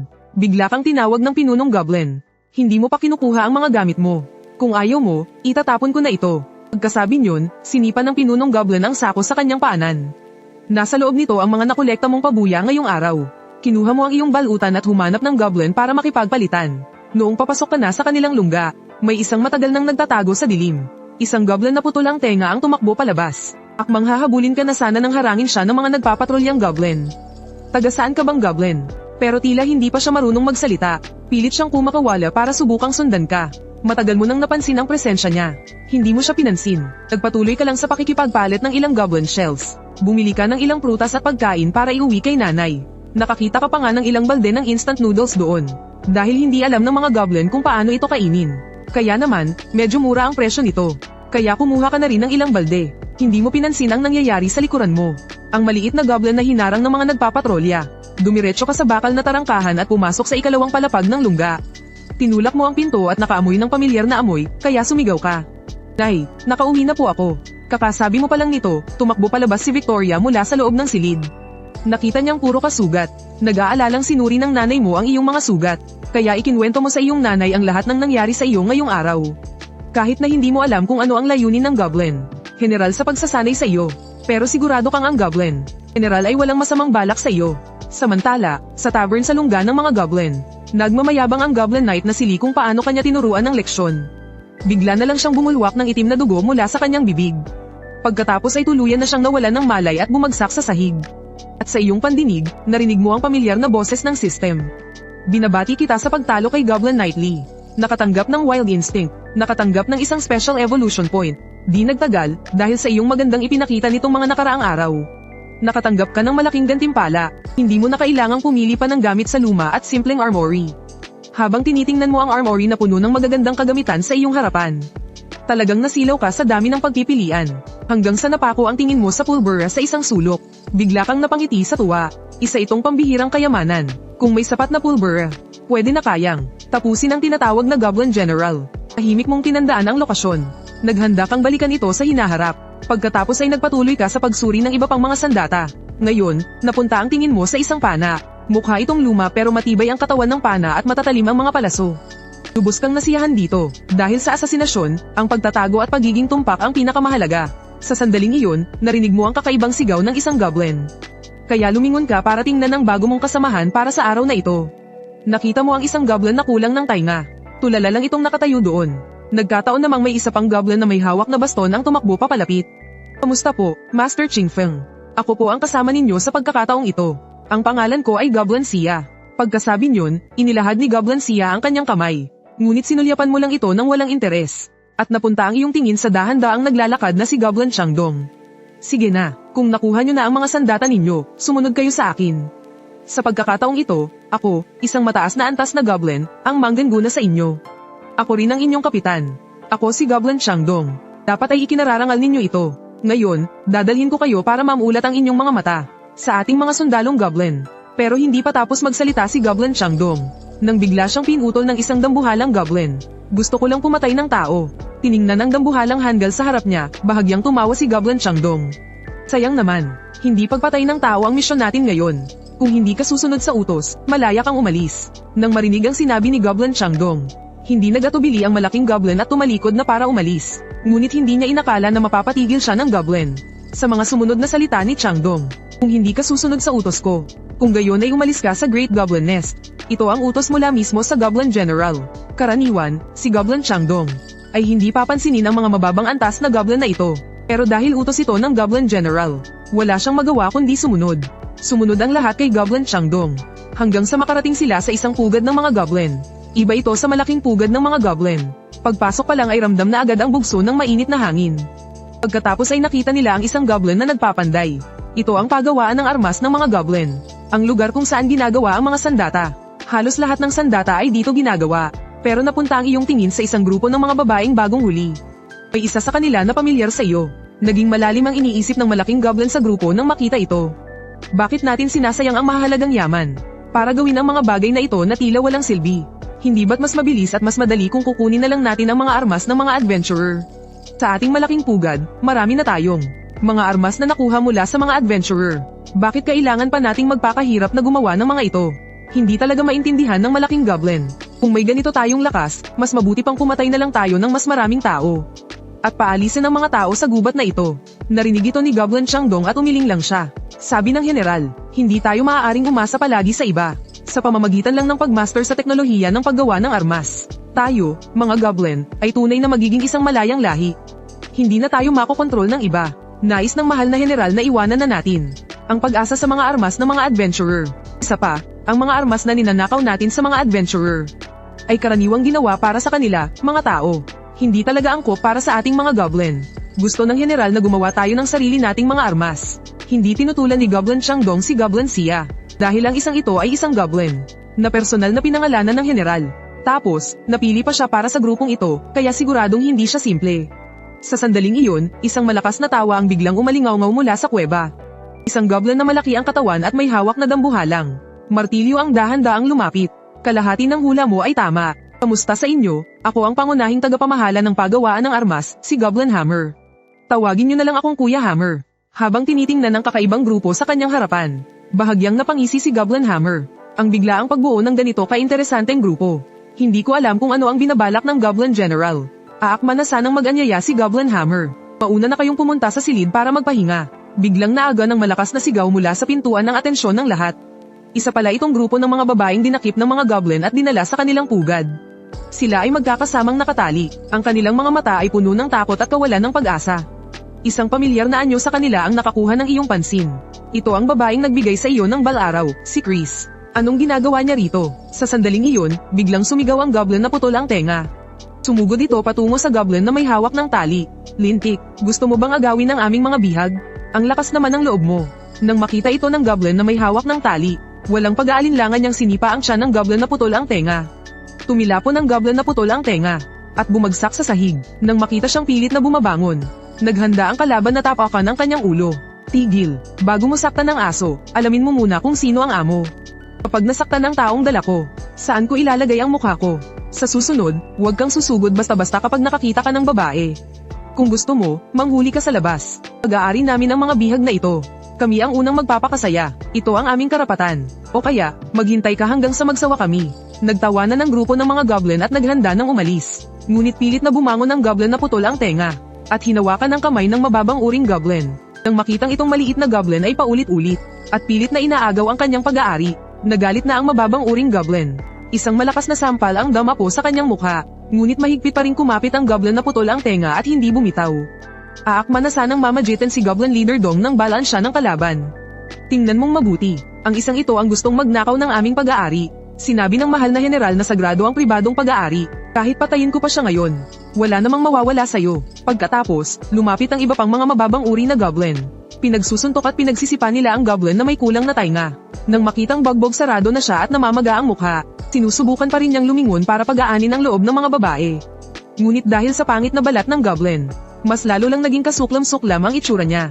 Isang mababang uri na goblin, nang makitang hindi pa rin siya nagsisisi, ay iwinasiwas ang kanyang mahabang espada. Nang akmang ibabagsak na ang espada, ang goblin na may kulang na tainga ay nagpakita pa ng isang ngiti ng ginhawa. Ngunit ang inaasahang pagtama ng espada ay hindi dumating. Isang malakas at makapangyarihang kamay ang hamarang sa kanyang harapan. Maliit na goblin, kahit na mahina ka, mayroon ka namang pambihirang katapangan. Bitiwan mo yan. Ikaw na hanggal na nilalang. Itinututok mo ang iyong espada sa sarili mong kasamahan. Kung mayroon kang ganyang kalakas, mas mabuti pang pumatay ka na lang ng ilang tao. At sino ka namang nilalang? Anong karapatan mong turuan ako? Mga kapatid, sugurin nyo. Sumigaw ang mababang uri na goblin at sumugod sa malaking goblin. Subalit, isang magaang na suntok lang mula sa malaking goblin. At tumalsik ang mababang uri na goblin at bumagsak ng malakas sa lupa. Nang makita ito ng ibang mga goblin, napalunok na lang sila ng laway. Hindi mo maaaring gawin yan. Nilabag ng isang to ang mga patakaran. Gusto niyang agawin ang mga pag-aari natin. Oh, ano naman ngayon? Bigyan nyo na lang siya ng isang babae, di ba? Tutal, marami naman kayo. May gusto pa sanang sabihin ang mababang uri na goblin. Pero sinaman siya ng tingin ng malaking goblin. Kaya naman, pagkatapos ng mapagkaibigang usapan sa malaking goblin, nakakuha sila ng isang batang babae na nasa 13 o 14 anyos. Gayunpaman, nang paalis na sana ang mga mababang uri na goblin, ang goblin sa gilid na kanina patahimik, ang apprentice ni Goblin Hammer na si Goblin Iron, ay nagsalita. Hindi mo ba nakita kung ilan silang lahat? Nag-iwan ka ng isang babae. Paano naman iyan magiging sapat? Ang mga mababang uring goblin ay hindi nangangahas na kalabanin si Goblin na bakal. At nag-iwan pa siya ng 4 na babae. Agad na niyakap ng pinunong goblin ang babae. Sa pangunguna ni Goblin na bakal, pumasok sila sa silid. Ang pugo-tengang goblin na nakahiga sa sahig ay nakatingala sa kisame. Hindi mapigilan ang pag-agos ng kanyang mga luha. Sa sandaling iyon, isang mahinang boses ang pumutol sa kanyang pag-iisip. Isang dalagita ang lumapit sa kanya para subukang aluin siya. Tumayo mula sa sahig ang pugo-tengang goblin. Ngunit agad ding nanlambot ang kanyang mga binti. Mabuti na lang at nasalo siya ng dambuhalang goblin. Maingat siyang ay nalalayan nito sa paglakad. Hindi ko maintindihan ang sinasabi mo. Pero ang totoo, medyo kakaiba ka. Isipin mo, hindi ka man lang marunong ng wika ng mga goblin. Nang makita ang tila masayahing dambuhalang goblin, hindi maiwasan ng pugo-tengang goblin na makahinga ng maluwag. Mukhang may mabubuti at masasamang goblin pa rin pala. Pagkatapos, napunta ang kanyang tingin sa babaeng katabi ng dambuhalang goblin. Ano, kulang pa ba ang isa? Gusto mo rin ba ng isang ito? Natigilan ng ilang segundo ang pugot-tengang goblin. Kaya inakala ng dambuhalang goblin na ayaw niya. Ngunit laking gulat niya nang sa susunod na segundo, ang dambuhalang goblin ay walang awang pinaslang ang babae. Nanlaki ang mga mata ng pugot-tengang goblin nang makita ito. Puno ng takot at galit ang kanyang mga mata. Ngunit tila walang pakialam ang dambuhalang goblin. At bamulong ito na may ekspresyon ng pagkasuklim. Nakakadiri talaga. Hindi ko maintindihan kung bakit dinadala ng ibang goblin ang mga taong ito rito. Dapat sana pinapatay na lang silang lahat. Ang mga taong nagtatangkang sakupin ang teritoryo nating mga goblin. Dapat patayin silang lahat. Tama ako, di ba? Habang nagsasalita, akmang ipapatong na ng dambuhalang goblin ang kamay niya sa balikat ng pugot-tengang goblin. At umungol ito sa galit. Ah, gusto mo pala. Bakit hindi mo sinabi agad? At tumalikod para pumasok sa sarili niyang silid. Sa kabilang banda, itinuro ng goblin na si Iron Finger ang silid na may markang 01 at sinabi sa iyo, ito ang silid mo. Tumango ka at pumasok sa loob. Isang babaeng nakasuot ng mahabang damit ang nanginginig na nakatayo sa may pinto habang nakayuko. Palamig mo lang siyang tiningnan. Nang walang anumang pag-aalinlangan, diretso mong isinara ang pinto. Naiwang tulala si Vidona sa harap ng pinto. Ibig sabihin ba nito, makakatakas na siya? Sa isiping iyon, dahan-daang umalis si Vidona sa tapat ng pinto. At naglakad patungo sa pasukan ng lungga. Naging maswerte siya sa daan. Wala siyang nasalubong na goblin. Pero sa sandaling iyon, isang nakakapangilabot na sigaw ang narinig mula sa di kalayuan. Iyon ang kasama niya. Isa rin siya sa mga babaeng kinuha ng mga mababang uri na goblin. Dahan-dahan siyang sumilip, at pagkatapos ay tuluyan siyang natigilan. Sa loob ng silid, makikita ang ilang bangkay na dumanas ng matinding kalupitan. At ang tanging nabubuhay pa sa loob ay ang kanyang kaibigan. Nakasalukuyang pinapalibutan at pinagsasamantalahan ng ilang goblin. Sa mga sandaling iyon, tila may nakita ang kaibigan niya at nanlaki ang mga mata nito. Nakatitig ito ng husto sa direksyon ng pinto habang sumisigaw. Ngunit dahil may nakabusal sa kanyang bibig, hindi talaga siya makasigaw. Ngunit ang ingay na ito ay nakakuha rin ng atensyon ng mga goblin. Nang makita ni Vidona ang tingin ng mga goblin na papunta sa kanya, agad siyang tumakbo. Subalit, biglang may isang pares ng kamay na lumitaw mula sa kanyang likuran. Sinakal siya sa leeg at binuhat sa isang iglap. Bagamat likas na medyo mailap ang mga goblin, hindi ka naman tulad nila na nagpapadala sa pagnanasa. Matapos mong sadyang paalisin ang babaeng inatas ang magsilbi sa iyo, dahan-dahan mong iminulat ang iyong mga mata at nagsalita sa walang laman na silid. Lumabas ka na. Sa sumunod na segundo, nakangising lumabas si Chris mula sa isang sulok. Hahaha, mukhang wala talaga akong may tatago sa iyo, Master. Master, ang totoo niyan, naparito ako para wasakin ang lugar na to. Hindi ko lang alam, Master, kung dito sa'yo ay mayroon bang mga bagay tulad ng intelligence map? Syempre, nako, napakabuti naman. Kung papayag kang tumulong, Master, handa akong ibigay sa'yo ang kalahati ng gantimpala sa misyon ko. Mula nang ipanganak ka, nasa loob ka na ng pugad ng mga goblin. Sa dati mong buhay, isa ka lang asasin na laging isinasakripisyo ang buhay para sa iyong ina. Kaya wala kang kaalam-alam kung ano ang mission reward. Nakita niyang kumunat ang noo mo sa pagkalito. Ngunit inakala ni Chris na hindi ka kontento sa hatian. Paano kung 60-40? 60 sa'yo, 40 sa akin. 70-30, hindi ko na kayang taasan pa yan. 80-20, hindi na talaga pwedeng bumaba pa riyan. Sa sandaling ito, gusto nang maiyak ni Chris pero walang luhang lumalabas. Ang hindi niya alam, hindi mo naiintindihan ang mga sinasabi niya. Ibubuka mo pa lang sana ang iyong bibig. Nang inakala ni Chris na pumayag ka na, dali-dali niyang ibinahagi sa iyo ang kanyang misyon. Ang misyon ko ay makuha ang mapa ng lugar na ito. Kung magagawa pa nating malaman ang mga depensa at gwardya rito, at maimbestigahan ng maigi ang sitwasyon, mas maganda. Ang gantimpala sa misyon ay 1,000 gold coins, ha? Alam mo ba, 3 gold coins lang ay katumbas na ang isang buwang sahod ng isang ordinaryong tao. At siya, sa pagguhit lang ng mapa, makakatanggap na ng ganito kalaking gantimpala. Napakalaking kita talaga. Syempre, katumbas din nito ang hirap ng misyon. Alam ng lahat na ang mga goblin ay isang grupo ng mga halimaw na mahilig sumugod ng sumugod. Pero wala kang kaalam-alam kung para saan ang 1,000 gold coins. Para sa'yo, mas mahalaga pa ang pagkain at mga sandata. Nang maisip mo yun, napatingin ka sa singsing na nasa kamay ni Chris. Dahil nakakaramdam ka ng isang malabong misteryosong enerhiya mula sa singsing. Katulad ito ng misteryosong kapangyarihan sa loob ng katawan mo. Nang makita niya ang tingin mo, agad na hinawakan ni Chris ang singsing sa kanyang kamay. Hindi pwede ito. Napakahalaga nitong space ring. Kayang mag-imbak ng 3 metro kubikong mga bagay. Sa labas, nagkakahalaga ito ng libu-libong gintong barya. Tinitigan mo lang siya nang hindi nagsasalita. Ang titig mo pa lang ay nagbigay na ng matinding pressure kay Chris. Natatakot siyang baka kung anong gawin mo sa kanya kapag nagalit ka. Sa huli, walang nagawa si Chris kundi masuner ang tanggalin ang singsing at ibigay sa iyo. Kinuha mo ang singsing at pinagmasdan ito ng may pagtataka.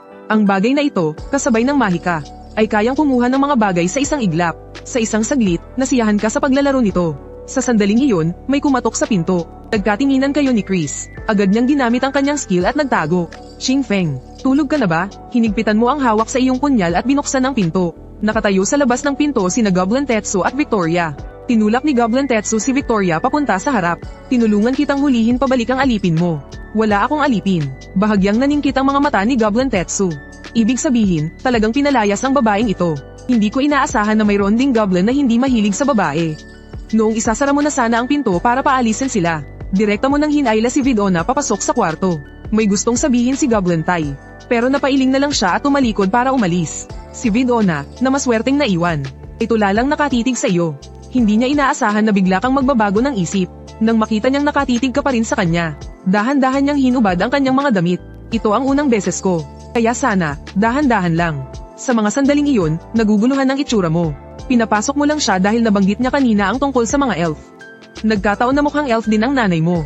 Nang makitang damit panloob na lang ang natitira kay Vidona, hindi na napigilan ni Chris na magsalita mula sa kanyang pinagtataguan. Sa sandaling iyon, nakatakip ang mga mata ni Chris at nahihiya. Mabait niyang pinaalalahanan si Vidona.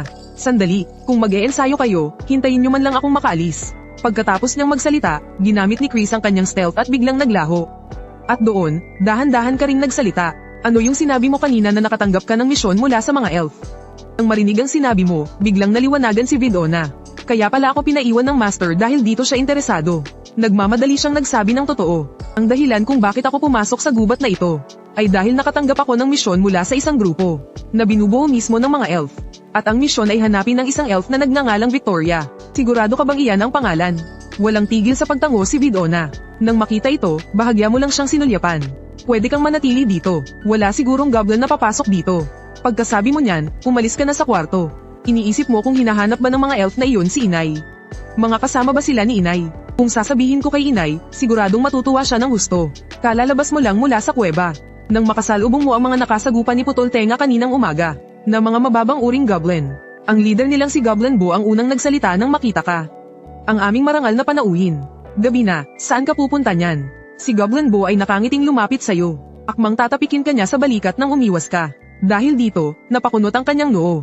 Pakiramdam niya ay minamaliit mo siya. Agad na nanigas ang kanyang kamao. Pero pinigilan pa rin niya ang galit at inanyayahan ka. Saan ka pupunta? Plano naming manggaso sa labas. Gusto mong sumama? Magaling kaya ako. Pagkatapos niyang magsalita, nagsimulang pumilipit ang anino sa ilalim ni Goblin Bo. Pagkatapos, bigla itong tumayo mula sa lupa. Mayabang niyang ipinakita ang bagong skill na nakuha niya. Oh, ano sa tingin mo? Itong anino ko, kayang magtago sa loob ng ibang mga anino. Ang hindi niya alam, ang pagyayabang niyang ito, ang magdadala sa kanya sa kapahamakan. Sinulyapan mo si Goblin Bo, at tiningnan din ang mga low-level na goblin sa likuran niya. Agad kang nakabuo ng pasya sa iyong isip. Sayang lang sa oras kung papatayin ko silang lahat, kaya hindi mo pinansin si Goblin Bo at naglakad ka lang palayo. Tinitigan ka ng masama ni Goblin Bo dahil binaliwala mo siya. Pero sumunod pa rin siya sa'yo na parang sip-sip. Teka, bakit hindi na lang tayo magsama? Hindi mo ba alam na maraming adventurer sa labas ngayon? Hindi mo rin ito pinansin. Hinayaan mo lang ang mga goblin na sumunod sa tabi mo. Pwede pa silang gawing panangga. Habang naglalakad, daldal ng daldal si Goblin Bo. Hanggang sa medyo nakalayo na kayo sa pugad ng mga goblin. Sa kanya inilabas ang tunay niyang kulay. Nang makita niyang tama na ang oras at lugar, sumenya si Goblin Bo sa mga goblin sa tabi niya. Nang makahanap ng tiyempo, sinabi niya, itong batang goblin na ito na nangaagaw ng ating mga babae. Ipakita natin sa kanya kung gaano tayo kalakas. Sa susunod na segundo, biglang sumugod ang mga goblin sa tabi mo. At dinambahan ka. Ang hindi nila alam, ang mga pailalim nilang kilos sa daan ay kanina mo pa napapansin. Sa isang iglap, pinabagsak mo ang goblin sa harap mo. At sumugod ka papunta kay Goblin Bo. Gulat na gulat si Goblin Bo. Hindi niya inaasahan na ganito kakalakas. Mukhang nagkamali siya ng kalkula. Pero mayroon pa siyang alas. Gusto mo akong patayin. Masyado ka pang bata. Ang anino ni Goblin Bo na kanina pa nagtatago sa anino mo. Biglang lumitaw mula sa iyong likuran. Nakatutok na ang madilim na itak sa iyong leeg. Sa ganitong distansya, kahit na ang isang high-level na goblin sa growth stage ay imposibleng makaiwas. Pero sa sandaling pagbagsak ng itak, ang iyong katawan ay naging kulay tinta at para kang naging anino. Diretsyong tumagos sa itak, nagulat ng husto si Goblin Bo. Walang pag-aalinlangan. Agad siyang nagpatawag ng anino sa kanyang harapan para sa malag. Pero huli na ang lahat. Sa iyong muling paglitaw, nalampasan mo na. Ang anino at nakarating sa harap ni Goblin Bo. Nakatutok ang punyal sa kanyang leeg. Ilang segundo ang lumipas, tumunog ang system. Binabati kita, napatay mo ang goblin. Nakuha mo ang skill na Shadow Clone at isang puntos ng lakas. Kasabay ng pagbagsak ng ulo ni Goblin Bo. Saka lang natauhan ng ibang mga goblin. Pinatay mo pala si Goblin Bo. At sa isang iglap lang, sila pa ang may ganang magalit. Ikaw na goblin ka, napakasama mo. Sinaktan mo pa ang sarili mong kalahi. Kalmado lang ang iyong itsura. Nagsimula ang matinding sagupaan ng dalawang panig. Ginagamit nyo lang ang dami nyo para pilit na lumaban. Isang mamamana, si Arna. Nang makita kang tumatakas, agad kanyang hinabol. Nang makita mong siya lang mag-isang humahabol, sinadya mong bagalan ang takbo. Inakit mo siya papasok sa kasukalan ng gubat. Lumabas ka riyan. Hayaan mo na lang napatayin kita. Papatayin mo ako. Nagulat siya sa bigla mong paglitaw sa kanyang likuran. Bakas sa mukha niya ang pagkagulat. Nakakapagsalita ng wika ng mga tao ang goblin na ito. Posible kayang isa siyang mataas na uri ng goblin. Pero wala siyang aura ng isang mataas na uri. O baka naman isa siyang espesyal na nilalang. Matapos mag-isip, nagpanggap si Arna na kalmado at sinagot ka. Siyempre, trabaho naming mga adventurer na pumatay ng mga halimaw. Hindi ka tumugon. Tinitigan mo lang siya ng mariin. Inilabutan siya sa titig mo at kusa siyang napatras. Pero hindi niya inaasahan ang bigla mong sasabihin. Mula sa iyong mga mata, wala akong makitang intensyong pumatay. Kaya hindi kita papatayin. Pagkasabi niyan, tumalikod ka na at umalis. Naiwan si Arna na tulala. Bumalik ka sa kuta ng mga goblin. Sa mga oras na iyon, karamihan sa mga adventurer at mababang uri ng goblin ay sugatan at nakahandusay na. Tanging isang mandirigma na lang na may hawak na malaking espada. Si Del at isang goblin ang nakatayo. Umatungal sa galit ang goblin. Kumislap ang kidlat sa palad nito. Ngunit bago pa man makasugod si Del at ang goblin, isang palaso ang humiwa sa hangin. At tumama mismo sa puso ng goblin. Gulat na gulat ang lahat. At sa iyong tainga, narinig mo na ang pamilyar na tunog ng system. Binabati kita sa pagpatay sa goblin. Nakuha mo ang skill ng goblin, atake ng kidlat. Aalis ka na sana at itatago na ang iyong pana, nang biglang may sumigaw sa galit. Ayan, nahanap din kita. Kasunod nito, isang matalim na kutsilyo ang umadyo sa hangin. Tumalon mula sa puno at mabilis na lumipat ng pwesto. Pero agad kang nakaramdam ng isang malakas na hangarin na pumatay na nakatarget sa'yo. Nanlisik ang iyong mga mata at kumilos ka. At nakipagsagupaan sa paparating na anyo. Sa isang tama mo lang, tumalsik si Del. Palakas siyang bumangga sa isang malaking puno. Hindi siya makapaniwalang nakatingin sa'yo. Natuklasan niyang may kakaiba talaga sa iyo. Kahit na mayroon kang berdeng balat at tainga na kanilang palatandaan. Pero ang mukha mo ay kamukhang kamukha ng isang tao. Nang makita ang pambihirang lakas na ipinakita mo, sumigaw ang ibang miyembro na patakasin ng kanilang kapitan. Pero pilit na tumayo si Del, habang may determinasyon at katatagan sa kanyang mga mata. Hindi ko iiwan ang mga kasama ko. Pagkasabi niyon, itinaas niya ulit ang kanyang espada at sumugod sa iyo. Habang ikaw ay dahan-dahan lang na itinaas ang iyong kamay. At madaling naipit ang espada ni Del gamit lang ang iyong mga daliri. Paanong nangyari yon? Nakita mo ang Hungarian pumatay sa mga mata ni Del. Kung ganun, hindi na kailangang magpakita ng awa. Itinaas mo ang iyong paa at sinipa si Del sa tiyan. Agad siyang tumalsik, dumura siya ng dugo at tuluyang bumagsak. Malamig mo siyang tiningnan habang nag-aagaw buhay. Isang salpok na pumatay ang biglang pumasok sa isip mo. Pero biglang umalingaw sa isip mo ang mga turo ng iyong ina. Sa sandaling iyon, biglang sumigaw si Del. Kayong mga masasamang goblin, maghintay lang kayo. Matagal na kayong napansin ng aming Adventurers Association. Tiyak na lilipulin namin kayong lahat. Nang marinig ang mga salitang iyon, bahagyang nang inag ang punyal sa iyong kamay. Tumingala ka kay Del at nagtanong, papatayin niyo ba ang lahat ng goblin? Tama, at ililigtas din namin ang mga inosenteng banihag. Kung ganun, edi galingan ninyo. Kung hindi ninyo magagawa ang sinabi mo kanina, babalikan kita para patayin. Pagkasabi niyon, itinago mo ang iyong punyal at tumalikod para umalis. Habang pinapanood ang iyong papalayong likod, napanganga si Del. Hindi niya inasahan na hahayaan siyang mabuhay sa bingit ng kamatayan. Sumigaw siya mula sa likuran ng may pagtataka. Ano ba talaga ang gusto mong gawin, ha? Sa tingin mo ba ay kaawa-awa ako? Sinasabi ko sa'yo, papatayin ko talaga kayong lahat, mga pesteng goblin. Mas mabuti pang mag-ingat na kayo. Sa lahi naming mga goblin, may isang napakalakas na nilalang. Pagkasabi niyan, tuluyan kang naglaho sa kanilang paningin. Naiwan si Del na nakatulala sa kanyang kinatatayuan. Pinagmasdan niya ang direksyon kung saan ka nawala at nag-isip. Pakiramdam ko, may kakaiba sa goblin na yun. Pinoprovoke ba niya tayo? Buisit, hindi matanggap ni Del ang nangyari. Hindi niya kailanman inisip na darating ang araw na palalayain siya ng isang mababang uring halimaw na tulad ng goblin. Para sa kanya, isa itong malaking insulto. Sumpa niya, gagantay siya ng malupit. Samantala, sa kabilang dako, ikaw na dapat sana ay pabalik na sa lungga, ay nakita ang nag-aagaw buhay na Goblin Knight. Agad mong napagtanto na may mali. Nakalaban mo na dati ang Goblin Knight. Kahit ikaw ay hindi niya naging kalaban. Anong klaseng kalaban kaya ang nakapatay sa kanya? Tumingin ka sa paligid ngunit walang anumang bakas ng labanan. Ibig sabihin, tumakas lang ang Goblin Knight. Doong paalis ka na sana. Biglang hinawakan ng Goblin Knight sa sahig ang iyong bukong-bukong. Patay na silang lahat. Pakiusap, kailangan mong dalhin ang bagay na ito sa Goblin General. Kinuha mo ng may pagtataka ang kristal na hawak ng Goblin. Sa sandaling iyon, isang palaso ang biglang lumipad sa hangin. Mabuti na lang at mabilis kang kumilos at agad na nakatalon palayo. Sa di kalayuan, isang lalaking may matutulis na tainga. Isang elf, ang kumunat ang noo nang makita ang nangyari. Nakatakas pa ang goblin na yon. At saka, may pamilyar na enerhiya sa katawan ng nilalang na iyon. Nagmamadali kang tumakbo hanggang sa wakas ay nakabalik ka sa lungga ng mga goblin. Akmang hahakbang ka na papasok, pero bigla kang napalingon sa madilim na kagubatan. Hindi mo maiwasang mapakunot ng noo. Guni-guni ko lang ba yun? Hindi mo na ito pinag-isipan pa. Naglakad ka papasok sa malaking pugad ng mga goblin. Pero pagdating mo pa lang sa pasukan ng ikalawang palapag sa ilalim, hinaranggan ang daan mo ng isang dambuhalang anyo. Tabi, napataas ang kilay ng Goblin General.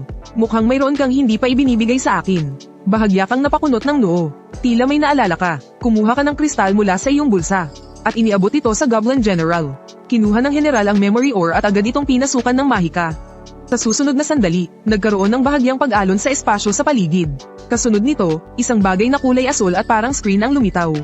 Sa screen, lumitaw ang isang lambak. Sa gitnang bahagi nito ay may isang maliit na bahay. Sa loob, mayroong isang altar na gawa sa tumpok ng mga kalansay. Sa labas ng altar ay may isang magic circle na iginuhit gamit ang umaagos na dugo. Nang makita ang eksena, nagpakita ng pambihirang ekspresyon ng pandidiri ang Goblin General. Hindi ko akalain na darating din pala rito ang mga kadiring yun mula sa Gate of Truth. Gate of Truth, tama, sila yung mga nagkukunwaring hinahanap ang katotohanan. Pero iniaalay ang mga kaluluwa sa isang masamang Diyos, para lang makakuha ng kapangyarihan. Mga nakakadiring uod, ang mga pag-aalay at pagpatay ng mga kultistang ito ay hindi lang para sa mga tao. Kahit sinong may dugo at buto ay kanilang pinupuntirya. Kaya naman galit ang lahat ng lahi sa mga yan. Tumango ka, ipinapakitang hindi ka interesado. Akmang tatalikod ka na para umalis nang tawagin ka ng Goblin General. Sinabi ko bang pwede ka nang umalis? Di ba sinabi ko na sa'yo noon, na araw-araw kang pupunta rito sa akin? At bakit naman ako makikinig sa'yo? Dahil para rin sa ikabubuti mo ang pagtuturo ko sa'yo ng mga paraan ng pakikipaglaban. Sinabi ko nang hindi ko kailangan ng turo mo. Habang tinitingnan ng katigasan ng ulo mo, sumakit ng husto ang ulo ng Goblin General. Bigla, naalala ng Goblin General ang mga sinabi ni Goblin Shaman siya. Agad niyang binago ang kanyang sinabi. Basta't masusugatan mo ako, ibibigay ko ito sa'yo. Inilahad ng Goblin General ang kanyang kamay. Ilang buto na dapat sana ay para kay Elena. Sa isang iglap, nawala ka sa iyong kinatatayuan. Napangiti sa paghanga ang Goblin General. Puno ng pagkamangha ang kanyang puso sa iyong bilis. Kasabay ng isang kislap ng liwanag na pilak. Ang mga buto na nasa kanyang kamay ay bigla na lang nawala. Ang pumalit dito, ay isang maliit na sugat sa kanyang kamay. Kahit na hindi malalim ang sugat, ngunit mayroon itong kakaibang enerhiya. Tila may isang kapangyarihan na tahimik na dumadaloy sa loob nito. Tiningnan ng Goblin General ang sugat sa kanyang kamay. Isang ngiti ang sumilay sa kanyang mga labi. Lumakas ka na naman, at ang talento mong yan. Karapat dapat ka talagang maging hari. Pabulong na sabi ng Goblin General sa sarili. Kumikinang sa determinasyon ang kanyang mga mata. Sa sandaling iyon, biglang dumura ng dugo ang Goblin General. Agad na namutla ng husto ang kanyang mukha, at ang kanyang katawan ay nagsimulang manghina. Pinunasan ng Goblin General ang dugo sa gilid ng kanyang bibig. Isang kislap ng determinasyon ang dumaan sa kanyang mga mata. Alam niyang hindi siya maaaring basta na lang bumagsak. Mayroon pa siyang mas mahalagang bagay na dapat gawin. Mukhang matagumpay mong naaga ang mga butong mahigpit niyang hawak, ngunit hindi nagtagal matapos kang umalis. Dumura ka rin ng dugo. Nanghihinang samandal sa pader, inilahad mo ang iyong palad at tiningnan ng tatlong kumikinang na buto. Isang ngiti ang sumilay sa iyong labi. Nanay, siguradong matutuwa ka. Pagkatapos ng sandaling pahinga, handa ka nang bumalik sa pugad. Ngunit pagtayo mo pa lang, nawalan ng kontrol ang iyong katawan at napasubsob ka pasulong. At napasubsob ka sa isang magiliw na yakap. Pagtingala mo, si Elena na naman. Ay, anong nangyari na naman sa'yo? Dahan-dahan kang itinayo ni Elena para ihigas sa kandanggan niya. Sinubukan mong tumayo pero mahigpit kang pinigilan niya. Halos hindi ka makahinga sa laki ng mga ito. Buti na lang at napansin agad ni Elena. Ay nalalayan kanyang samandal sa pader para magpahinga. Pagkatapos ay nag-aalala siyang nagtanong. Ayos ka lang ba? Pilit kang ngumiti. Ayos lang. Medyo nahihilo lang ako. Nang makita niyang ayos ka lang. Nakahinga ng maluwag si Elena. Sanay niyang kinuha ang benda at gamot at sinimulang gamutin ang iyong mga sugat. Ang galing mo. Sa bigla mong pagsasalita ay napatigil ang kamay ni Elena. Agad siyang nagtanong, bakit mo nasabi yan? Dati, ayos pa. Ngayon, hindi na masyado. Ganun ba? Nagkamali ba ako ng akala na mas magaling ka kaysa sa kanya? Bakit? Nang marinig na gusto mong patayin si Xiao Tian. Hindi mapigil ang bumakas ang lungkot sa mga mata ni Elena. Nag-atubili siya sandali bago nagtanong. Galit ka ba sa kanya? Ano ang galit? Hindi ko alam. Kung ganun, bakit mo siya gustong patayin? Uli kang umiling ng may blankong ekspresyon. Kung gusto mo siyang patayin, kailangan mong magsikap ng husto. Napakalakas niya. Mas malakas siya sa akin ng di hamak. Pagkasabi nito, natulala si Elena habang nakatingin sa moonstone sa pader. Biglang may ilang libro na dumulas mula sa kanyang manggas. Tumingin ka sa ibaba. Paano maging isang ina? Paano maging isang kwalipikadong? Nasa kalagitnaan ka na ng pagbabasa ng agawin ni Elena ang mga libro. Namumula ang buong mukha niya habang sinasadyang iwasan ng iyong tingin. May anak ka rin ba? Wala akong anak. Kung ganoon, bakit ka nagbabasa ng ganitong uri ng libro? Gusto kong maging isang karapat-dapat na ina. Nang sabihin niya ito, sa wakas ay naglakas loob si Elena na tumingin ng diretso sa iyo. Pagkatapos, seryoso siyang nagtanong, pwede ka bang maging anak ko? Bigyan mo ako ng pagkakataong maging isang karapat-dapat na ina. Hindi po pwede, mayroon na pong sariling ina si Ching Feng. Kung gusto ni ate ng anak, pwede naman po siyang gumawa ng sarili niya. Dahil sa pagtanggi, malungkot na iniyuko ni Elena ang kanyang ulo. Tila mayroon siyang itinatagong malalim na sikreto. Samantala, tiningnan mo ang iyong magaling ng katawan. Agad kang tumayo at tumalon-talon ng 2 beses, maganda ang pakiramdam. Kaya, nagpaalam ka na kay Elena. Kung ganoon, aalis na ako. Marahang tumango si Elena habang nakatingin sa iyo. Habang pinapanood ang iyong papalayong likod. Isang kakaibang emosyon ang mababakas sa kanyang mga mata. Hindi niya napigil ang haplasin ng kanyang tiyan. Lalong naging madilim ang kanyang mukha. Hinding-hindi ko mapapatawad ang mga taong kumuha ng karapatan kong maging isang ina. Sa kabilang banda, bumalik ka na sa pugad. Pagbukas mo pa lang ng pinto, isang anino ang sumugod sa iyo. Mabilis kang nag-react, noong akma mo nang itataas ang iyong kamay. Ang pamilyar na amoy ay nagpababa agad ng iyong depensa. Ching Feng, sa wakas, nakabalik ka na. Hayaan mong tingnan ka ni mama ng maigi. May sugat ka, paano nangyari yan? Ikinwento mo ang tungkol sa pakikipaglaban mo sa general ng Goblin. Dahil dito, mas lalong nakumbinsi si Victoria. Ang general ng Goblin ay sinasanay ang kanyang anak bilang tagapagmana sa hinaharap. Ito ay isang magandang bagay para sa iyo. Dahil sa mundong ito, lakas ang lahat. Bigla mong naalala ang regalong inihanda mo para sa iyong ina. Kumuha ka ng ilang buto mula sa iyong bulsa at ibinigay ito sa iyong ina. Ito ang mga buto ng Moon Lotus. Nagulat ang iyong ina. Paano ka nakakuha ng ganito kahirap hanapin na mga buto, model? Pero hindi mo alam ang tungkol sa bulaklak na ito. Itinagilid mo lang ang iyong ulo at nagtatakang tumingin kay mama. Ang Moon Lotus ay isang napakagandang bulaklak. Sabi sa alamat, nagdadala raw ng swerte ang mga usbong nito. Ito ang bulaklak na kinalulugdan ng Diyosa ng swerte. Gusto mo bang makita, Ching Feng? Gusto ko, pero matagal bago ito tumubo. Hindi naman magtatagal. Kailangan lang nating hayaan ang mga micro-elf na kumilos. Itinanim ni Victoria ang mga buto sa lupa. Pagkatapos ay ipinikit niya ang kanyang mga mata. Inilagay niya ang kanyang mga kamay sa dibdib. Tila mayroon siyang ipinagdarasal. Oh, mga micro-elf. Pakinggan ninyo ang aking hiling. Hayaan ninyo ang buhay na nahihimlay sa lupa, na magising at lumago, kasabay ng pagtatapos ng kanyang pagbigkas. Ang dating madilim na silid ay biglang nagliwanag. Mga kislap na parang bituin ang nagtipon mula sa lahat ng direksyon. Umiikot sa paligid ng katawan ni Victoria. Hindi nagtagal. Ang mga butong kitatanim lang ay nagsimulang umusbong. Nagkaroon ito ng mga sariwang berdeng dahon. At kasunod nito, isa-isang maliliit na usbong ng bulaklak ang unti-unting lumitaw na napapalibutan ng mga dahon. Sa huli, sa tulong ng pagsisikap ng mga micro-elf, ang magagandang Moon Lotus sa madilim na lungga ay namukadkad at nagningning sa sarili nilang liwanag. Nang makita ang mahiwagang pangyayaring ito, napasigaw ka sa tuwa. Oh, ano, maganda ba, mama? Ang galing-galing mo talaga. Kung ganoon, gusto mo bang matuto, Ching Feng? Gusto ko, pero kaya ko bang matutunan yan? Dahil kadugo kita, Ching Feng. Siguradong matututunan mo rin ito. Dahil ang ituturo ko sa iyo ay hindi ordinaryong mahika, kundi ang sining ng mga elf. Isa itong espesyal na sining na piling mga elf lang ang kayang gumamit. Pinagmamasdan ni Victoria ang kumikinang na liwanag ng bituin na nakapalibot sa iyo. Bahagyang nakabuka ang bibig na may ekspresyon ng pagkagulat. Hindi niya inasahan na magugustuhan ng mga micro-sprite ang kanyang anak.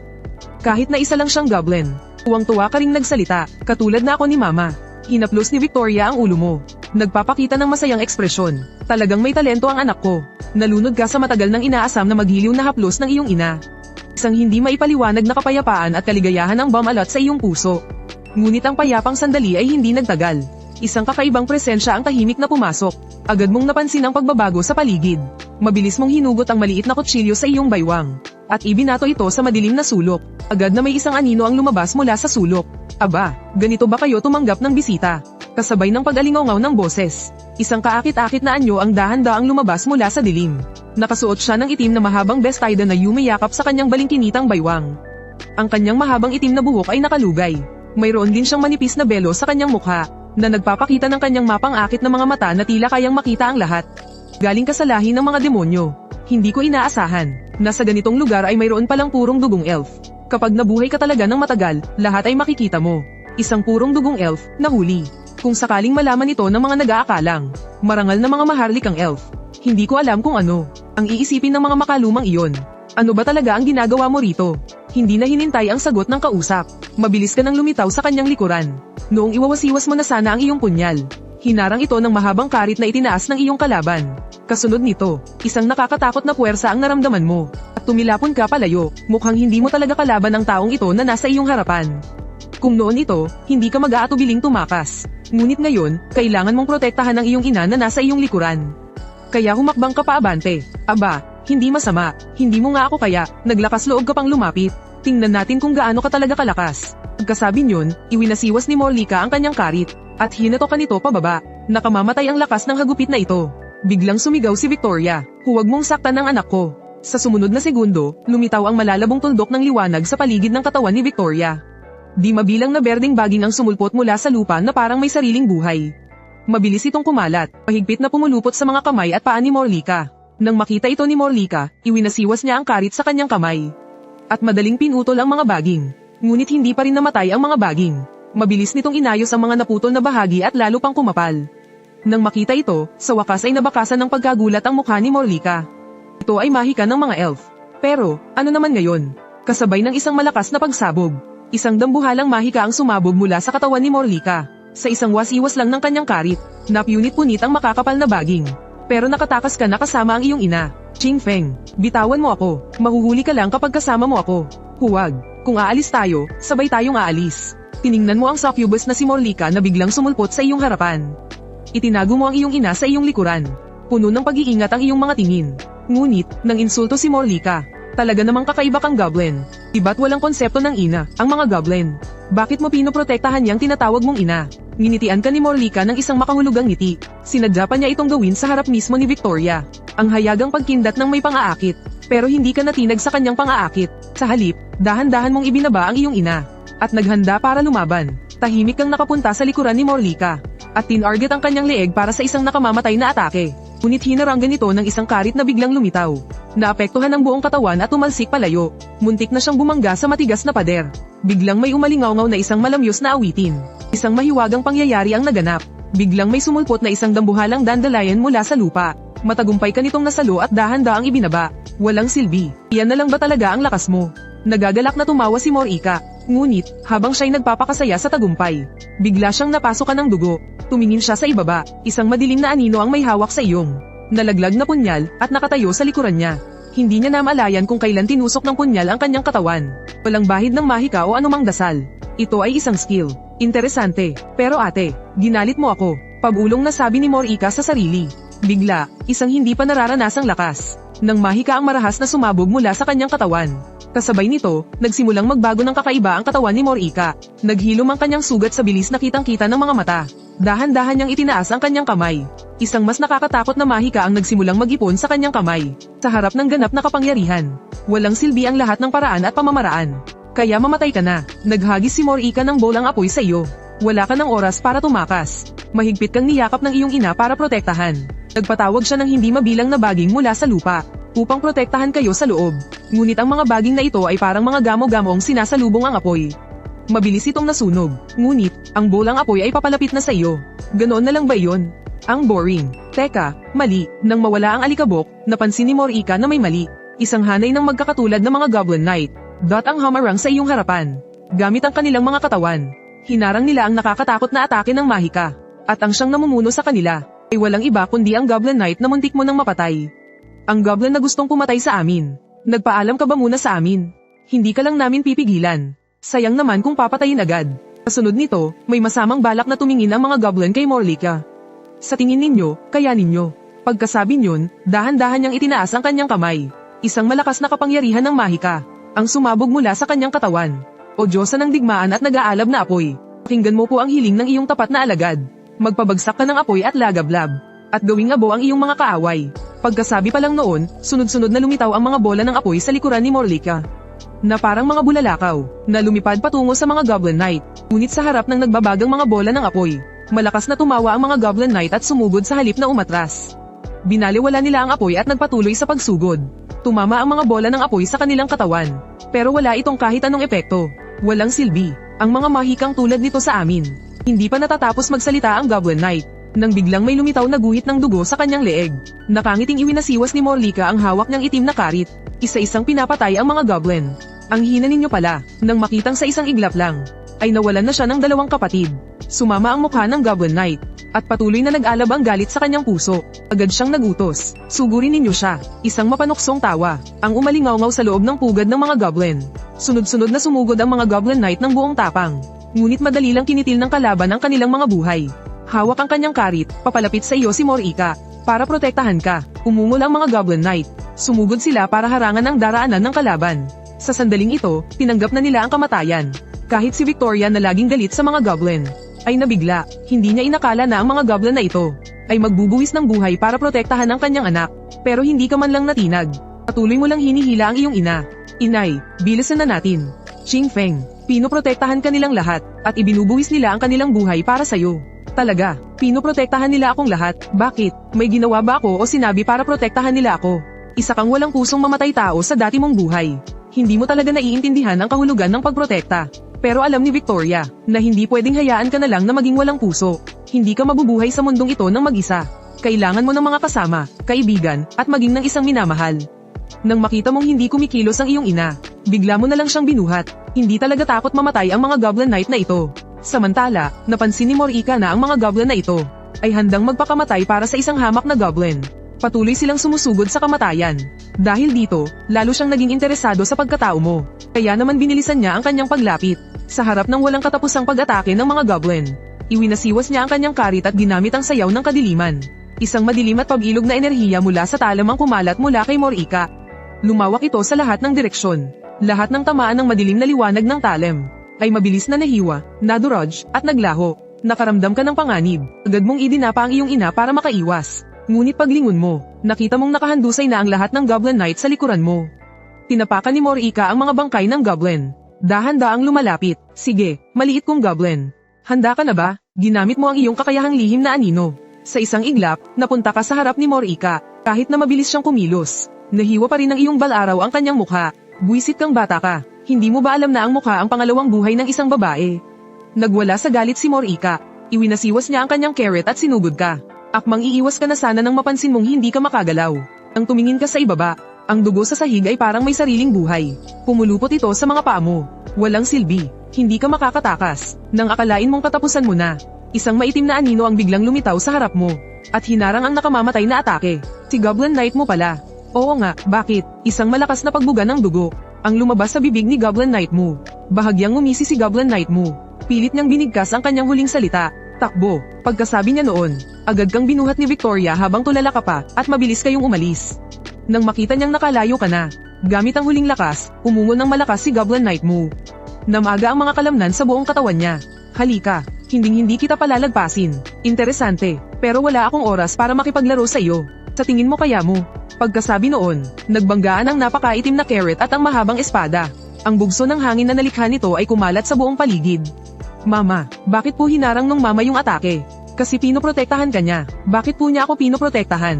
Pero di ba po gusto niya kayong hulihin kanina, mama? Gusto pa rin niya akong patayin. Muntik ko na rin siyang mapatay. Kahit tao man o goblin. O kahit isang elf pa.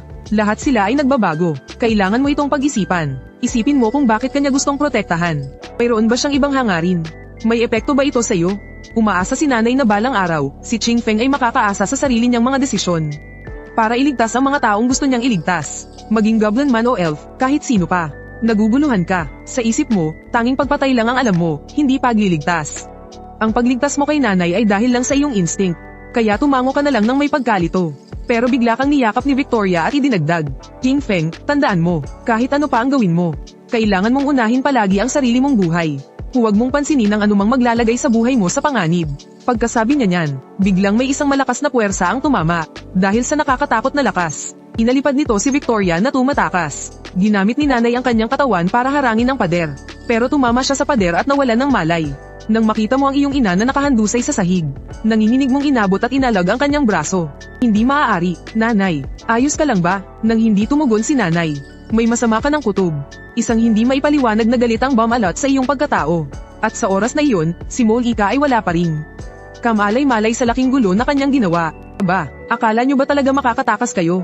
Ang isang to, akalain mong itinuring ang sarili bilang ina ng isang goblin. Isakripisyo ba naman ang sarili para protektahan ng isang goblin? Ngayon lang ako nakakita ng ganito. Nagpipigil ng tawa si Molika habang halos mamilipit na siya kakatawa. Pagkasabi niya yun, sumugod ka kaagad. Nagbanggaan ang punyal at ang carrot. Agad na nagbigay ng paalala ang system. Nilabas mo na ang limit break. Ang iyong mga katangian ay lubos na tataas sa maikling panahon.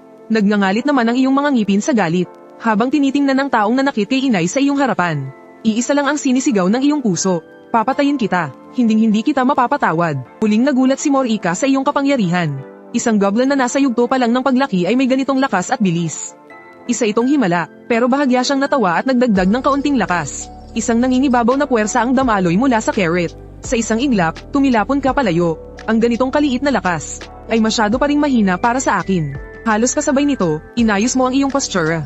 Sa isang kisap mata, naglaho ka sa paningin ni Morika. Sa iyong muling paglitaw, nasa likod ka na ni Morika, sa kanyang blind spot. Direktang inatake ang kanyang ulo. Napansin ito ni Morika at itinaas ang kanyang carrot para salagin. Ngunit natuklasan niyang naglaho ka na naman. Tumingin si Morika sa paligid. At sinasalag ang iyong atake sa sandaling lumitaw ka. Pagkatapos ng ilang sagupaan, bahagyang napakunot ang noo ni Morika. Hindi niya inasahan na ganito kagaling ang iyong kakayahang magtago. Hindi nagtagal, nawalan na siya ng pasensya at galit na sumigaw. Buwisit na bata, tigilan mo na yan. Nagalit na si Morika, sumabog ang kapangyarihang mahika sa kanyang katawan. Ginamit niya ang kumakalat na mahika para subukang hanapin ka, pero walang nangyari. Gulat na gulat si Morika. Ang batang nasa harapan niya ay nagagawang manatiling kalmado sa kabila ng galit at gumagamit ng napakahusay na pamamaraan para labanan siya. Nakakatakot talaga. Sa pag-iisip nito, pinagpawisan ng malamig ang noo ni Morika. Itinaas niya ang kanyang kamay at bumuo ng isang bowl ang liwanag na nagpaningning sa buong pugad. Sinubukan niyang gamitin ito para hanapin ka. Samantala, sa kabilang dako, ang mga goblin na minadali ng mga Goblin Knight Pagdating nila sa lungga, nakita nila ang nakakasilaw na liwanag sa unahan. Lahat sila ay biglang napatigil. Gulat na nakatingin sa eksenang nasa harapan nila. Mabilis kang kumikilos sa madidilim na sulok, gamit ang bilis na hindi nila maintindihan. Inaatake ang bawat blind spot ni Morika. Napakagaling talaga nito. Nang makita ang eksenang ito, ang mga Goblin Knight na naroroon ay hindi na. Minaliit pa ang maliit na low-level na goblin sa kanilang harapan. Tahalip, nagsimula silang humanga, gumalang, at sambahin ka. Sa sandaling ito, si Morika ay nasukol muna. Ang kanyang katawan ay puno ng maliliit na hiwa. Ngunit hindi ang mga sugat ang problema. Ang nakakabahala ay ang misteryosong lason na unti-unting pumapasok sa kanyang katawan. Kahit na ang detoxification magic ay walang epekto. Kung magpapatuloy ito, mamamatay siya sa pagod. Sa isang iglap, nagsimulang magwala si Morika. Sige, dahil hindi kita mahanap, wawasakin ko na lang ang lahat. Halatang gusto niyang idamay ang lahat. Nagpakawala siya ng bolang apoy na mas malaki pa ng ilang beses kaysa sa dati. Naghahandang wasakin ang buong lungga. Sa puntong ito, napansin mong may mali. Sinubukan mong hanapin ang kahinaan ni Morika para matigil ang kanyang mahika. Sa kritikal na sandali, isang makapangyarihang boses ang narinig. Kailan pa nagkaroon ng mga peste sa teritoryo ko? Bahagyang naningkit ang mga mata ng Goblin General. Tinaasan niya ng kilay at sinigawan ang mga Goblin Knight sa di kalayuan. Isa lang siyang clone, pero inabot na kayo ng ganito katagal. At napakarami pang Goblin ang napatay niya sa inyo. Nang marinig ang sinabi ng General, labis na nagulat ang mga Goblin Knight. Ang babaeng pumatay sa daan-daan nilang kasama ay isa lang palang clone. Kung ganun, gaano kalakas ang tunay niyang katawan? Dahil sa hiya, yumuko na lang ang mga Goblin Knight. Pero teka, mali, imposibleng tumagal ng ganito ang isang clone. At saka, imposible ring magdugo ang isang clone. Huwag ninyong gamitin ang kaawa-awa ninyong kaalaman para itanggi ang mga bagay na hindi ninyo naiintindihan. Pero hindi ko inasahan na may isang goblin na makakahalata. Marami ka palang alam. Mukhang nakapunta ka na sa mundo ng mga tao. Isang clone lang. Ang daldal mo pa rin. Sinusubukan mo bang patagilan ng oras bago ka mamatay? Sa bagay, kapag namatay ang isang parallel clone, lubharing maaapektuhan ang orihinal na katawan. Lintik, marami ka palang alam. Pero kahit na clone lang to, sobra-sobra na to para patayin kayong lahat. Pagkasabi nito, agad na sumugod si Morika patungo sa Goblin General habang hawak ang kanyang itim na karit. Nang makita ito, isang bahid ng paghamak ang gumuhit sa mga mata ng Goblin General. Hindi siya gumalaw sa kanyang kinatatayuan. Itinaas niya lang ang kanyang dambuhalang palad, na parang isang bundok sa katatagan, at hinaranggan ang atake ni Morika. Paano nangyari to? Ganito kalakas na kapangyarihan. Ito pa ba ang Goblin na kilala ko? Yun lang. Peste, naglakas loob kang maliitin ako. Nagngangalit sa galit si Morika. Sumabog ang mahika mula sa buong katawan niya. Agad na naglabas ng itim na usok ang kanyang karit, at naging ilang maitim na mahahabang ahas, na pumulupot sa kamay ng Goblin General. Nang makita ito, malamig na suminghal ang Goblin General. Sinundan ito ng isang nakabibinging malakas na tunog, at direktang tumilapon papalayo ang katawan ni Morika. Sa mukha ng dugo si Morika, halatang malubha ang kanyang pinsala. Bumagsak siya sa lupa, alam niyang malapit na siyang mamatay at hindi na makakatakas. Kaya tinipon at siniksik niya ang kanyang mahika sa loob ng katawan, handa nang ilabas ito. Isa kang baliw. Akmang kikilos na sana ang Goblin General. Nang hindi na mamalayan, lumitaw ka sa harap ni Morika. Magsasalita pa lang sana siya, nang tinaga mo siya ng iyong punyal, at tuluyan siyang nanahimik. Pinabati kita sa pagpatay sa parallel individual ng demonyo. Nakuha mo ang isa sa kanyang mga kakayahan. Pagkontrol sa dugo, nagdilim ang iyong paningin sa galit. Hindi mo pa rin tinigilan ang pagpapahirap kay Morika, hanggang sa hindi na nakatiis ang Goblin General na nasa gilid. Hinawakan niya ang iyong kamay. Tama na, hindi pa patay ang elf na yan. Kung ipagpapatuloy mo yan, hindi ko na masisiguro ang kaligtasan niya. Nang marinig mo yun, agad kang kumalma. Tumakbo ka sa iyong ina at niyugyog ang kanyang braso. Inay, gumising ka. Napatay na ni Qingfeng ang masamang yun. Bigla mong naalala ang mahikang ginamit ng iyong ina para pagalingin ka noon. At sinimulan mong gayahin ang ginawa niya. Tinatawag ang maliliit na diwatang lumitaw noon, kasabay ng paglitaw ng mga kumikinang na ilaw sa paligid mo. Nagulat ang lahat ng goblin sa paligid. Ang mga kayang gumamit ng mahika ng mga elf ay iilan na nga lang sa lahi nila. Paano pa kaya ang isang goblin na tulad mo? Kahit ang Goblin General ay bahagyang natigilan. Nang makitang malapit mo nang magamit ang mahika ng mga elf, agad na sumenyas ang Goblin General, at pinaalis niya agad sa mga Goblin Knight ang ibang mga goblin. Nang simulang gumana ang mahika, isang banayad na puting liwanag ang biglang lumitaw sa paligid. At sa ilalim ng puting liwanag na ito, isa-isang namukadkad ang makukulay na bulaklak. Naramdaman din ng Goblin General na nataman ng liwanag, na unti-unting gumagaling ang mga nakatagong sugat sa loob ng kanyang katawan. Unting hari, ilang sorpresa pa ba ang ibibigay mo sa akin? Mula sa liwanag ay lumitaw ang isang nilalang na sinlaki ng palad. May matutulis na tainga at mahabang buhok, at isang pares ng maliliit na pakpak sa likod. Munting nilalang. Halika't sambahin ang dakilang elemental spirit. Isa sa 7 orihinal na haligi. Ang halijing kumakatawan sa liwanag. Ang kamahalang si Arius Andercos. Ngunit hindi pinansin ang kanyang mayabang na pagpapakilala. Nang makita mong hindi pa rin nagigising ang iyong ina, malungkot mong ibinaba ang iyong mahahabang berdeng tainga. Hoy, hoy, hoy. Hoy ikaw, tinawag mo ako para lumabas. Tapos hindi mo ako papansinin. Sino ka? Tinawag mo na nga ako. Tapos magtatanong ka kung sino ako. Kung hindi lang dahil sa mabangong amoy mo, hinding-hindi kita papansinin. Kung ganoon, may liligtas mo ba ang nanay ko? Sige na nga, titingnan ko. Dama po ang mabait na diwata sa noo ni Victoria. Sa susunod na sandali, isang mahinang liwanag ang lumabas mula sa kanya. Sa isang iglap lang, naintindihan na ni Yalianisi ang pangkalahatang sitwasyon. Ayos lang ang nanay mo. Kailangan niya lang matulog ng maayos. Sa susunod, huwag mo akong tatawagin para sa ganito kaliit na bagay. Sobrang abala rin kaya ako. Araw-araw kailangan kong suklihan ang mga pakpak ko. Ayusin ang buhok ko, at maligo pa. Kailangan ko ring pakinggan ang mga dasal ng ibang diwata. Nang marinig mong ayos lang ang nanay mo, agad kang nakahinga ng maluwag. Hindi mo pinansin ang madaldal na diwata. Binuhat mo ang iyong ina, tumalikod, at umalis. Nang mapansin ito ni Yalianisi, malayo ka na. Nakakainis. Ang isang to, ano ba talaga ang tingin niya sa akin? Tinawag-tawag niya ko, tapos hindi niya ako pinapansin. Nakakainis talaga. Kagalang-galang na kamahalin, diwata ng elemento ng liwanag. Nang marinig ang boses, lumingon si Yalianisi. Nang makita niyang isa palang general ng goblin ang nasa harapan niya. Ang dati niyang medyo mapaglarong mga mata ay biglang naging napakalamig. Kilala mo ako, bilang isang goblin.